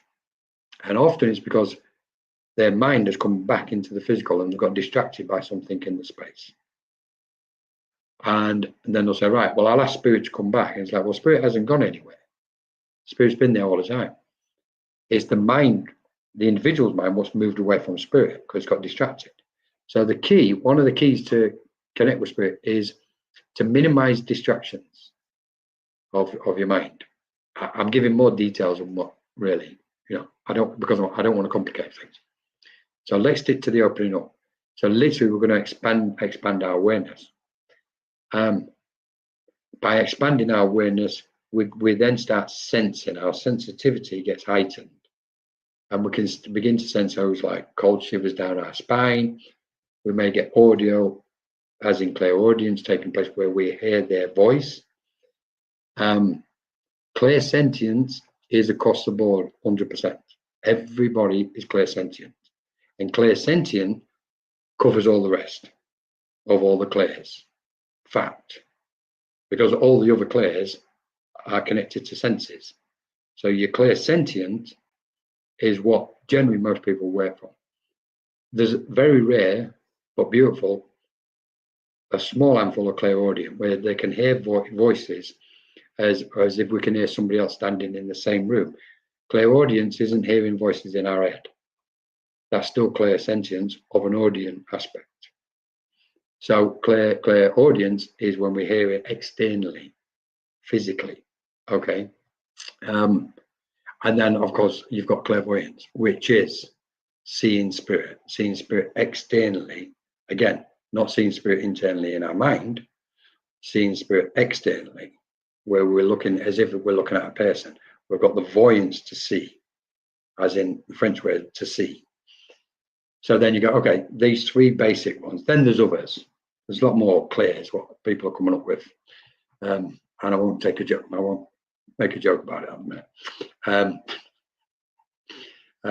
Somebody's going to put clairvacancy in it at some point, or clairvacant, and that probably applied to myself. So they're the clairs, right? But the main one is clairsentient. So we're all clairsentient. Everybody's a medium. Everybody is a medium. Because everybody's a psychic, and every form of mediumship, you've got me on one, Amelia. Every form of mediumship is also psychic. Every single one, because it's to do with the psyche, the mind. We've all got a mind, and we use our mind to communicate with spirit as far as mediumship is concerned. So mediumship can't work without psyche. Okay, so it's everything stems from our psyche. And when we look at what the psyche is our consciousness. We go, right, okay, the picture's becoming clear. So I've got to expand my consciousness into awareness, into the field of awareness. We don't expand our awareness. Awareness is always present, it's infinite. We're expanding our consciousness into the field of awareness. And in that field of awareness, infinite awareness, is where those realms and planes of spirit and other beings and light beings are. So you go, right. So I need to concentrate and open my, expand my consciousness just slightly, try it slightly. Okay. Now, what will happen is as soon as spirit know that we're about to attempt to do this, you'll get so much help. You will get so much help. They'll come in extra special. They'll come in a lot closer. And they're just to let you know, just to try and give you some form of evidence and confirmation. Okay, yes, only see spirit mind's eye. However, I sense and see white mist when I know spirit is present. And yeah. You see, what's happening here is because of the awakening and the expansion of the psyche, the expansion of consciousness, everybody's now starting to see and sense things in the space around them, seeing white mist, etc. Okay, so when we communicate with spirit, it's exactly what you've just described there, and maybe a slight extension of that. So when you get, I know you get cold shivers down your spine because somebody's just gone, Colin, talk about the cold shivers, you'll get it. So I know you get the cold shivers down your spine. It's an extension of that. When you feel the cold shivers, try not to block it and move away from it. Just go, oh, blend with it. Whatever you sense, try and blend. And when I say blend, I mean mentally attune further and deeper into it. And what happens is you're taking your mind into that energetic aspect, and spirit's bringing their field of energy closer.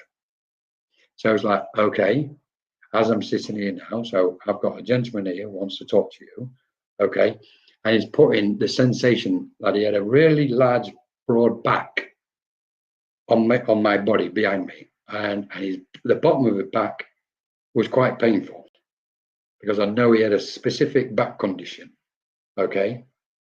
And this gentleman, so when you sense, okay, I'm talking from what I'm sensing at the minute. So there will be a gentleman in spirit, what you would know of this nature. And is the one what's saying, tell her about the shivers, cold shivers down the spine, Colin. Okay. And sometimes the ringing in the air. So I know you get ringing in the air sometimes. Okay. So let's have a look. Only started hearing voices, but they are not my family. I don't know who they are, so can't forward any messages. Okay. I'm going to simplify all this, you know, Amelia. We should always give, I'm going to be very cautious. No, let me reword this. Our biggest obstacle is trying for anybody. The idea is not to try it, it's just allow. Just allow. And then we can say, just simply give what you get. That's not always 100% correct to say, give what you get, because somebody might be on a bit of a lower frequency or vibration.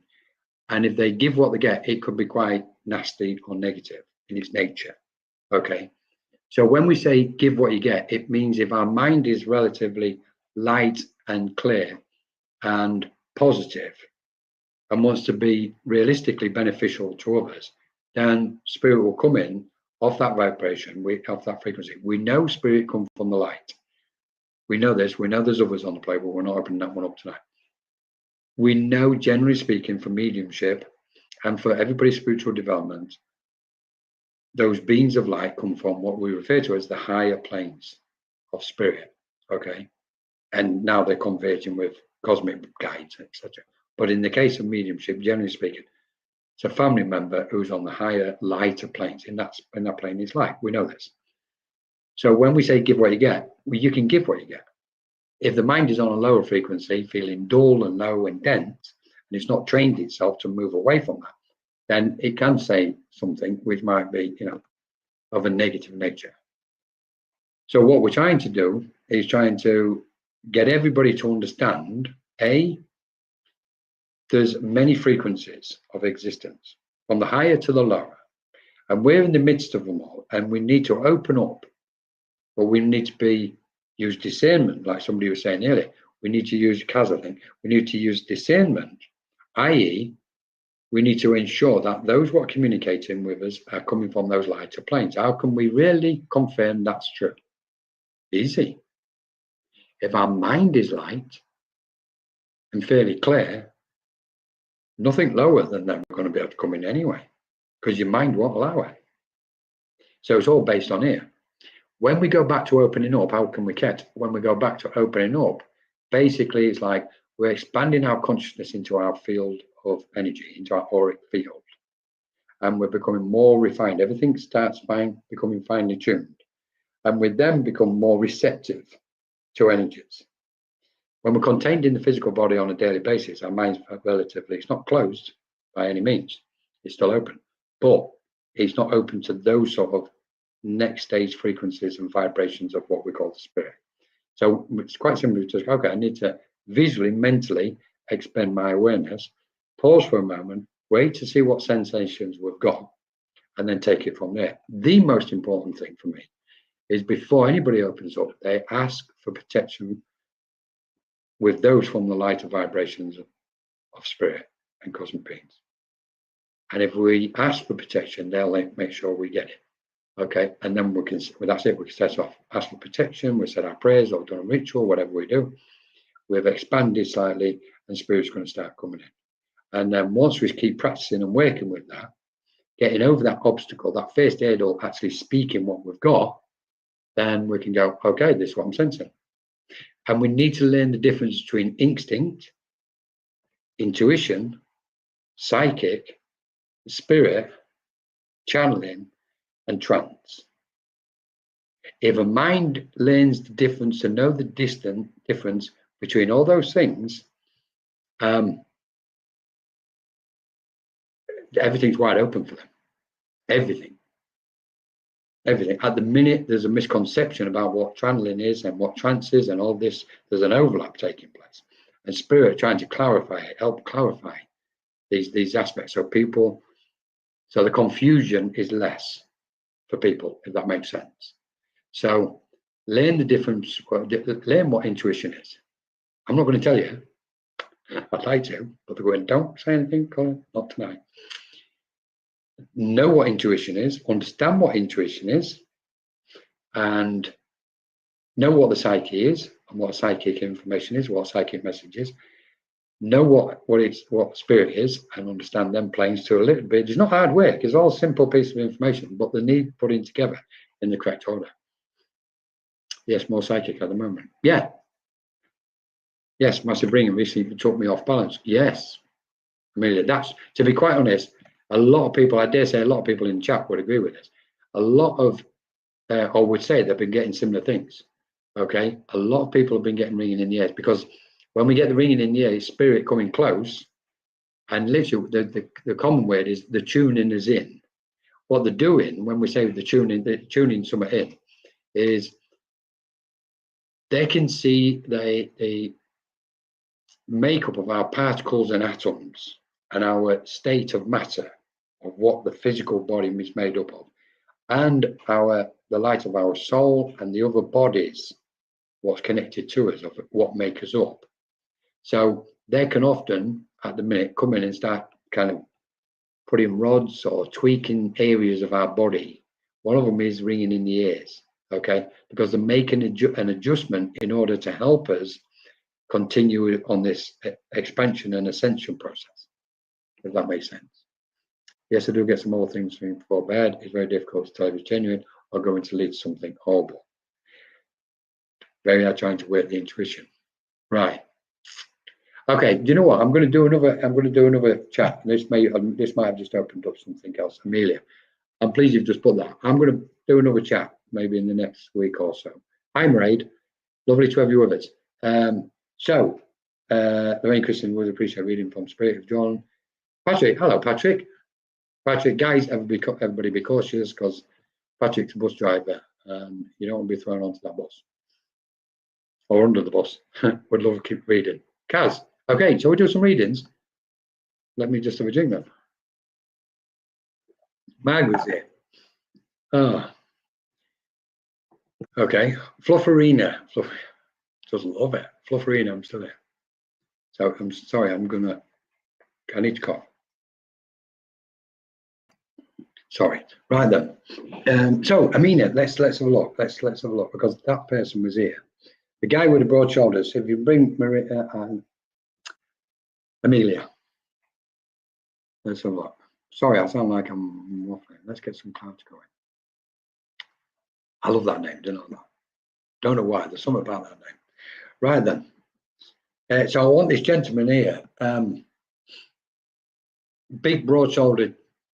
I've got now. Then I now roughly know where you might be in the UK. However, I've got to give you a connection to the Cockneys and Bow Bells. Bow Bells is great. Colin Bow Bells. Okay. And now I'm walking along the embankment, because he's just took me on a walk along the Thames. So I'm walking on the embankment. As I'm walking along the embankment, I've got Piccadilly Circus. Yes, Piccadilly Circus up to my left. So if you're walking towards me, so to speak, and the River Thames is here, you've got the Houses of Parliament behind you in the distance, and up there is Piccadilly Circus. So there must be a memory, Amelia, of walking along that embankment. Okay. Would you say it means a yes, Rena? Yes, there's no message coming from me after the morning. Okay. Okay. Let us know what that information, what I've just said is. Well, the years ago they used to say, if you've got ringing in the ear, somebody's talking about you. Okay, but with that can't apply these days, because not as much anyway. It still applies in some ways, but it doesn't apply because there's so many people getting ringing in the ears, because we're now getting tuned in. I would just go neutral. I wouldn't think either, Amelia, and let it show itself. Or if you want to find out your yes and no, test it, and Spirit will work with you in that respect.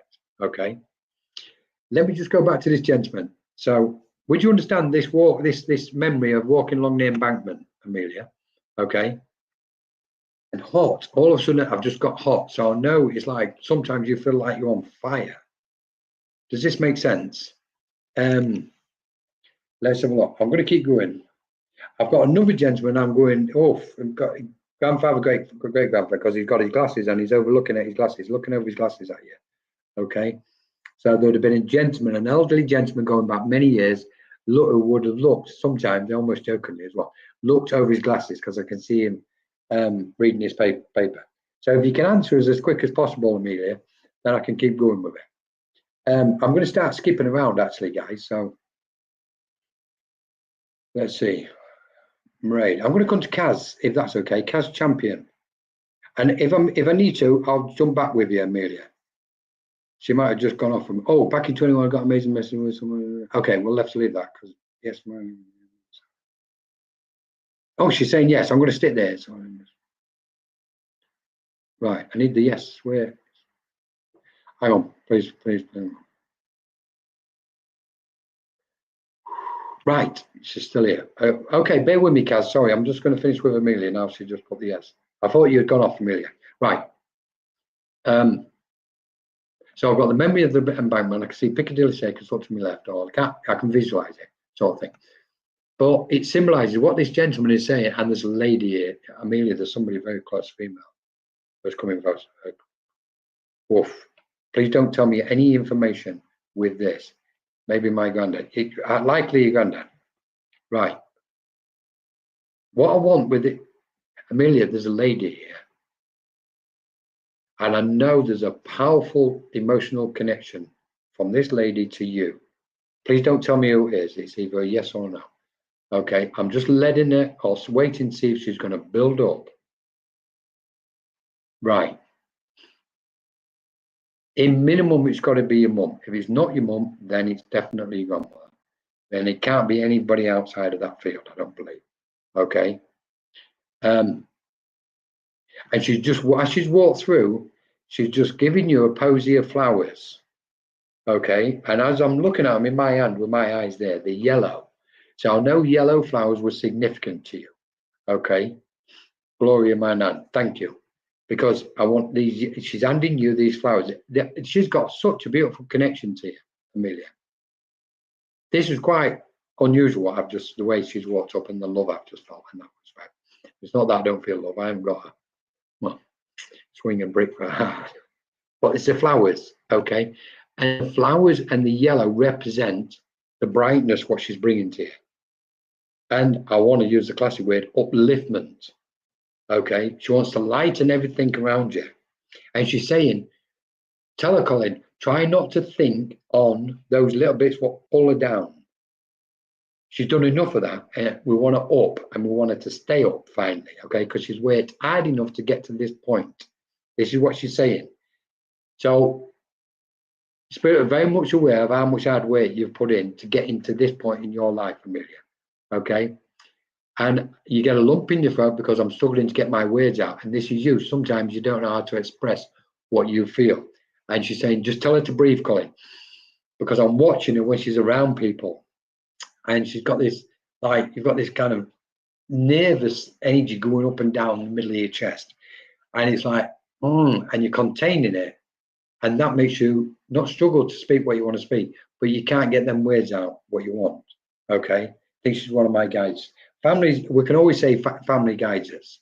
They're not like our spiritual guides, but definitely they do guide us, obviously. And she's just come, it's like she's just gone straight through me and put her hands through the screen and just put her arms around your shoulders and drawn you to it. And she's just giving you this most beautiful hug. Okay. She's trying to give me a memory of when you would have visited her in her home, and I can see her sitting down in a specific chair and this beautiful smile on her face, like she was happy to see you and happy to be around you. Okay. And she's just, it's like, come and sit with me. Come and sit with me. It's like she's almost leant forward and picked you up and set her on your knees, set you on her knees. Okay. And I can see that kind of cheeky little bit of a smile on your face. She absolutely adores you and loves you so much. Okay. There you go. I don't trust people much. Right. Very much. They were aware of it. This is why this is why you struggle to speak, because it's not the only reason. But you're also cautious about the space around you. They're fully aware of this, Amelia. Okay. And they want you to know one thing: you're very well protected. I need to say that. And she's saying, Colin, just tell her she is protected. She needs to know we're protecting her. Okay. So she can just relax a little bit now. Just breathe. Okay. And I do know there's a move coming, because she's just gone, tell her there's a move on its way as well. Doesn't matter when it is, but it's there. Okay. And I know she brought it through because there's been some thoughts about it. I want to take you down to the English coast, to the Channel, because I'm like the White Cliffs of Dover, and I'm looking at France, and I'm thinking, shall I get on that boat? Shall I get on that ferry or not? Shall I go over there? Okay. So I know there's an aspect looking about traveling somewhere or thinking. Okay. And at the minute, it might seem like a dream to you, But they're smiling, laughing, and like, we're going to help her out with that one, Colin. That'll come true. Okay, she'll get that chance to go on a journey somewhere where you'll enjoy it. Okay, and I've got to pull back. It was second mum. That one, that's what I wanted, because it was like, mum. Okay, brilliant. There's so much about her, Amelia. I've got to stop because I know time's going to be against us now. Thank you so much. Beautiful. Kaz, let's go back to Kaz, because I'm going to really, guys, stick around just for 5 minutes if you will, because I'm going to speed up here. I think Spirit's going to speed up. Kaz, now I'm going to let people know, I do know a slight bit of information about Kaz, and the first thing I've got is trance with you, Kaz. And I've got a lady step in as if I've gone into trance. And it's a woman who wants to come speaking through somebody to you, okay?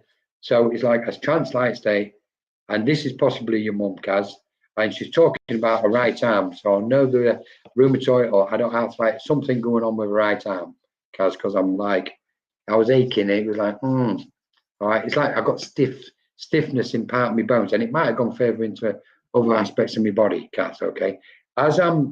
She's in, so I'm just letting her try and bring me. Okay, with a trance, Kaz, it's like there'll be shifting and moving.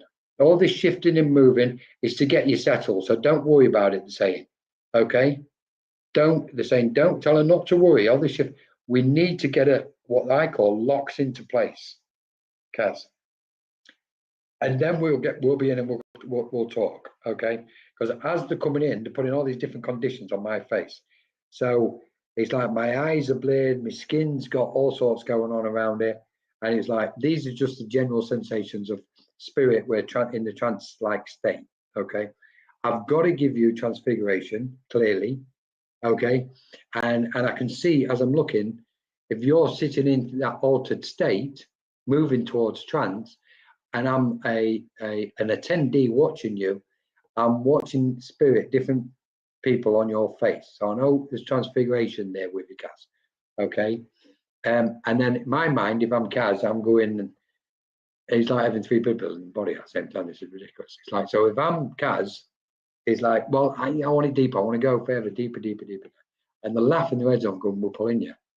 We're pulling you. Okay. Physical stuff, thank you. It's like we are pulling you. So watch where they're pulling you further and further into that altered state, that deep state, Kaz. Okay. And is she undergoing? She's not in the deep, Colin. She's close to it. We're one of that next stage. Okay. Like when we're about to pull you, buff, you'll be gone, and you're going to come back out, and you're going to be shocked and go, okay. When that day comes, I don't know when it's going to happen, Kaz. Okay. But it's like you'll be out the way. And as they're still in, because I'm still sensing and feeling, it's like my thighs are active, my feet, and it's like I need all the physical energy because to be settled, because the spirit can come in. I want to say to you at the minute what's going on with you, Kaz, with regarding trance aspect, and I think this is one of the big things for you, is this shift and movement. What they're doing is, I don't want to say acclimatizing. Come on. They're making adjustments. They're adjusting the frequencies and vibrations. And actually, what I'm sensing here is they're making very strong physical adjustments, okay? And they're saying we need the physical to be attuned correctly, Colin. Then we can step in and step out a lot easier. So what they're doing is preparing you as your sessions are on the go. Simultaneously, they're preparing your physical body as well as the others, but the physical in this case, to become a hollow vessel, because all of a sudden it's all stopped and all my body's gone calm and it's gone empty-ish. It's hollow enough for them to come in and come out. And I'm seeing a beam of light come through me and being projected through you. And you'll be quite distant when it happens, Kaz, okay? There's somebody left-handed around you, okay? Because I want to write and my left hand is really wants to start moving and doing things, okay, like an orchestra playing, okay, and it's left-handed, whether it's you when you're in that state, I don't know, whether it doesn't matter, it's left-handed stuff, but it's about energy. When the left hand gets active, the specific energy is moving, starts moving. Now then, it's like they've just taken my mind on the spirit planes, okay, and I'm seeing golden, kind of widespread green, beautiful scenery, green fields. I'm seeing somebody walking a small black dog, but it's got white small patches, one on its hind left leg or foot at the bottom, etc. And then I'm seeing farming conditions in the distance. So I know there's farming connections to somebody in your past. I want past lives and previous incarnations with you, connected with you also, Kaz, because they're taking me to, I want to say, medieval Tudor times. I'm standing in a village in Tudor times. Okay. So I know there's past previous incarnations connected going on with it. Okay. And as they're bringing my mind back out of this state, they're also saying, we're with you, whether you're within the body or out the body. We're with you and we need you to know this. Okay. And that should kind of do something mentally, energetically to your mind, Kaz. Okay. The rest, they're laughing because they're going, she can get that elsewhere, Colin, all the other details. This is the bit what we wanted to convey. She's on the right track. Tell her to stop questioning herself. She's on the right track. Okay. Health-wise, we will keep you topped up. Okay. The same. We'll tell her we'll keep her topped up health-wise. It might not always be to a, liking or acceptability, but we'll keep her topped up. They're laughing. Somebody's laughing their heads off of that. And I do know as I'm coming back, somebody used to like because I'm seeing how it's like I'm at the races and I'm writing a bet out on a betting slip for the horse racing or in the buckets. I don't. Now I know I'm standing next to the horse race anyway. I can see the track. So I'm standing by the horse track. So I know there's a strong connection around where you live or did live with the race course, because I'm standing literally on the leaning on the handrails and I'm watching the horses come past me with the riders. And I'm going to leave that with you, Cass. Okay. Let's see. Was anybody else? Let's see. Patrick. Is Patrick still with us? Somebody's calling out to Patrick. Are you still with us, Patrick? Doesn't matter. I don't know who's with us. Let's have a look. There was. Let's get mountains. Yes, medieval. That's what I wanted, Kaz. I'm question. Yeah, don't question, Kaz. Don't question. Trip the light, fantastic. You went to the races? Of course you did. I'm standing there next to the rails. Oh, lots of love, Kaz. I'm so pleased you joined us. Thank you. So, Mairead, good job some of these answers, because I was just about to close it to a close. How long will we be going? It's nearly 2 hours. We shouldn't be going on this for 2 hours. Right, Mairead. Hi, Mairead. What is it? 9 o'clock in the UK. Let's have a look. Thanks for joining us, Mairead. Let's see who's coming in. Mairead, I've got somebody here in spirit what actually was aware of spirit before they went to spirit, because they've placed cards in front of me, like tarot cards or oracle or angel, don't know. Well, they placed them in front of me, okay? This is ridiculous. I know I've just given somebody a watch, but one of the first things somebody wants to give you is a watch. And I know somebody here on the airplane still has that watch what belongs to somebody in spirit, okay? It wouldn't be surprised me if it's a lady's watch, because I'm seeing quite a gentle silver necklace, okay? Now then. Oh, Mairead, it's like you've been through, somebody's laughing, not laughing, but it's like you've taken some knocks and bangs over the years, and I actually mean physically. You've taken them mentally and emotionally, but physically, because they show me kind of different, or what appear to me like birthmarks in different parts of your body, but some of them are not birthmarks. But they were making reference to scars, Mairead. Would you understand why they're making reference to scars on the physical body? Okay, just yes or no, that's okay. Let's see who they are. But they're laughing about it. It's almost like somebody's like, it's a war wound, Colin. I'm like, what? With a female. Okay. Let's have a look. I've got a gentleman here. For some reason, talk about baggage and rubbish. I've got a gentleman here, Mairead, and he's just comes walking up with me, and he's got a dustbin on his shoulders. Like many years ago, you would see the dustbin man, and he would pick the dustbin up and put it on his shoulders and carry it across the road or whatever, and throw the trash into the container. Okay, so I want to give you this for two reasons. One is the trash is aspects what we carry ourselves. It's time to offload. Okay, that's what he's saying. It's time to offload some of the trash, Mairead.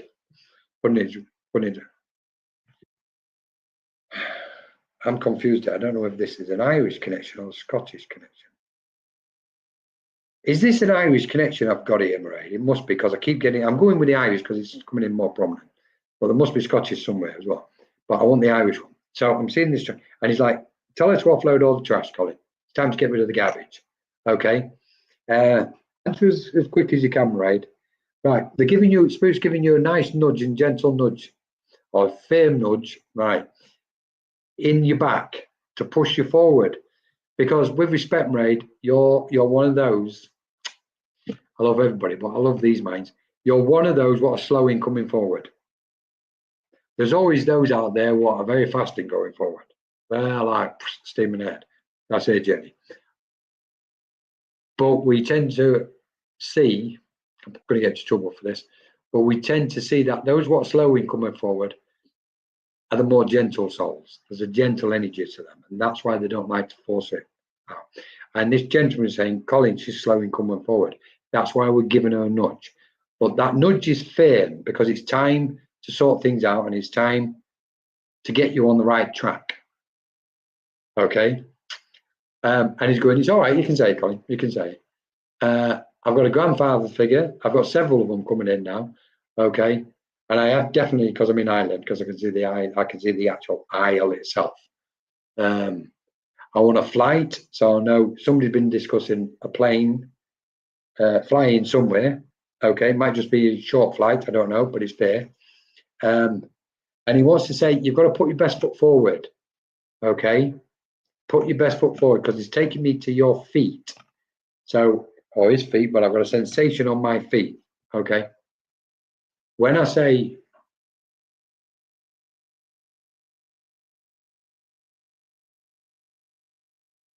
classic, but I'm going to give you it. I've got the name Mary and Margaret.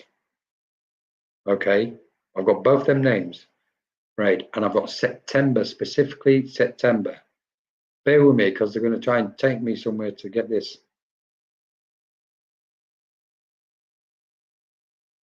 Somebody just given me the 11th of November, Mairead. I also want, there's a specific time what you remember connected to somebody in spirit. 7 something, I don't know if it's 7:30, 7:20, somewhere. There's a specific time. Okay, because look at it, the guy's pointing to us what going, Colin, time. She remembers a certain time. We know she remembers a certain time. When she went to tell her that, and that'll identify us, because they don't want to come through and actually fire away with names and dates for some reason. Okay. Christmas, please, whatever you're doing, is from Spirit, Mairead. Please enjoy Christmas. Okay, you must. They're saying, tell her she must enjoy Christmas coffee. Make the most of it, is their words. Okay, just a quick message, and that's it. And I'm going to pull back. So thank you, everybody. I think we're going to draw it to a close. Thank you so much. Wow, thank you so much for taking the time. I didn't expect to be on here 2 hours. If anybody stayed with us, well done. If not, you can just fly through the clips on the recordings when you see it. Really appreciate everybody being present with us. From Spirit, lots of love. Also, just a quick reminder, there's potential I may be doing a, hi Claudine Francis, there's lovely to have you with us. Nice to see you. I hope you just joined us. Lovely to have you with us, Claudine. We've got on, we think somewhere around the 20th of December, I think it's around 20th. Thank you, Margaret, so much. I'll be doing a demonstration Christmas special. I'm going to be doing a demonstration. It will be on Zoom. It'll be, the bookings will be open soon. Okay, and it'll be possibly a short presentation, but mainly a demonstration of mediumship for Christmas. We'll get the details out in the next couple of days for that. Hopefully you'll be able to join us for that. We've got 2 courses starting after Christmas regarding trance, etc. Trance healing, trance mediumship will start in January. Trance channeling will start also in January, the first weeks. We've also got a mediumship course coming up, so lots of activity. Hopefully we'll be able to get the Egypt journey to Abydos. Hopefully we'll be able to put that on as soon as possible. Sorry for those what was looking forward to tomorrow. Unfortunately, no we can do. We're just going to reschedule it, but we'll keep you updated with that. And for those who are interested, we're going to have a very special event in Egypt in April. That will be channeling, trance, healing, and connecting literally to beings of light. And I think, please, if you want to see any more, check out the information on Menorca Consciousness Group. If you want to get in touch with us, please get in touch with us. If you have a look, we've got lots of events on out through the week with the most beautiful minds taking them on the Ethereal Virtual Center. Developing your spiritual gifts, healing, inspirational writing, moonface community, trance healing clinic, etc., etc. Daily meditations. There's so much. Don't know why we're doing it. Lorraine, thank you so much. Very interesting talk tonight. Thanks, Colin. Lorraine, I know Spirit did want to come to you because as soon as I saw your name, it jumped out for some reason. Okay. So, Lorraine, let's have a look. Just quickly, Lorraine, somebody wants to say hello to you. Right. Lorraine, they're going to answer your question because they're telling me you've had certain thoughts. It's like they've shown me taken into your thought patterns. Privately, obviously, it's yours, not mine. It's Spirit, and it's to symbolize that Spirit are watching your thoughts, and they're going to answer that question. You've got certain things going around your mind, and there's one specific thing. They're going to answer the question for you. Okay. You have got Spirit clearly around you. Okay. And okay, if I can catch you next time, Lorraine, then I will do. I'm really sorry. I wish I could have got this in. It's okay. They're here. They've just said to me, just let her know we're present around her, Colin. That's the main thing at the minute. Lorraine, they are around you.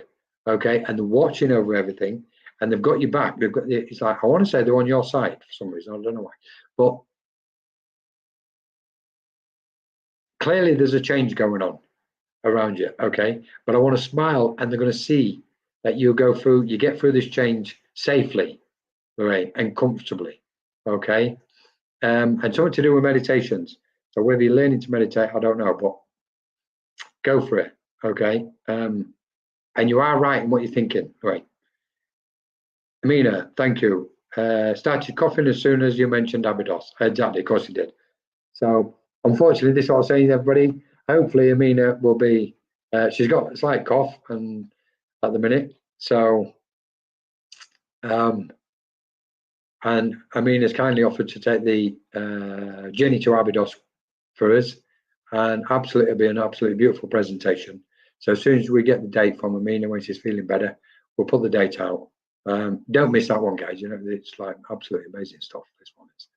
So anyway, Lorraine, I know, Colin. I sense them. Something special going on around you, Lorraine. That's what I'm. So as soon as your name come up, okay, there's a lot of light going on. So there must be healing as well because I'm seeing light waves. But light, there's something, and it's almost as if there's connection to channeling and light. I don't want to say light beings, but I do. But it's connected to the light of ascension. Brain. Okay. I'm coming across as too flippant here, but there's something beautiful going on with you. Anyway, thank you, everybody. Thank you so much to Ava in the background for making sure all the messages come up and blah, blah, blah, blah, blah. Thank you most of all to Spirit. Be safe with this change. Please don't overdo it. Press a neutral, like Evie says. Press pause and drink water. Go into the stillness where you can. And most importantly, don't get overly concerned, don't get worried, and don't get fearful. Stay in the light, stay within your spiral of truth. Lots of love to all of you, and hopefully see you very soon. That's the one I wanted, Lorraine. I've seen them. That's where I wanted to go with them. because I wanted to trip the light with that one lane. Ascension. Speak soon. Thank you so much. Thanks, Ruth. Lovely to see you all. Thank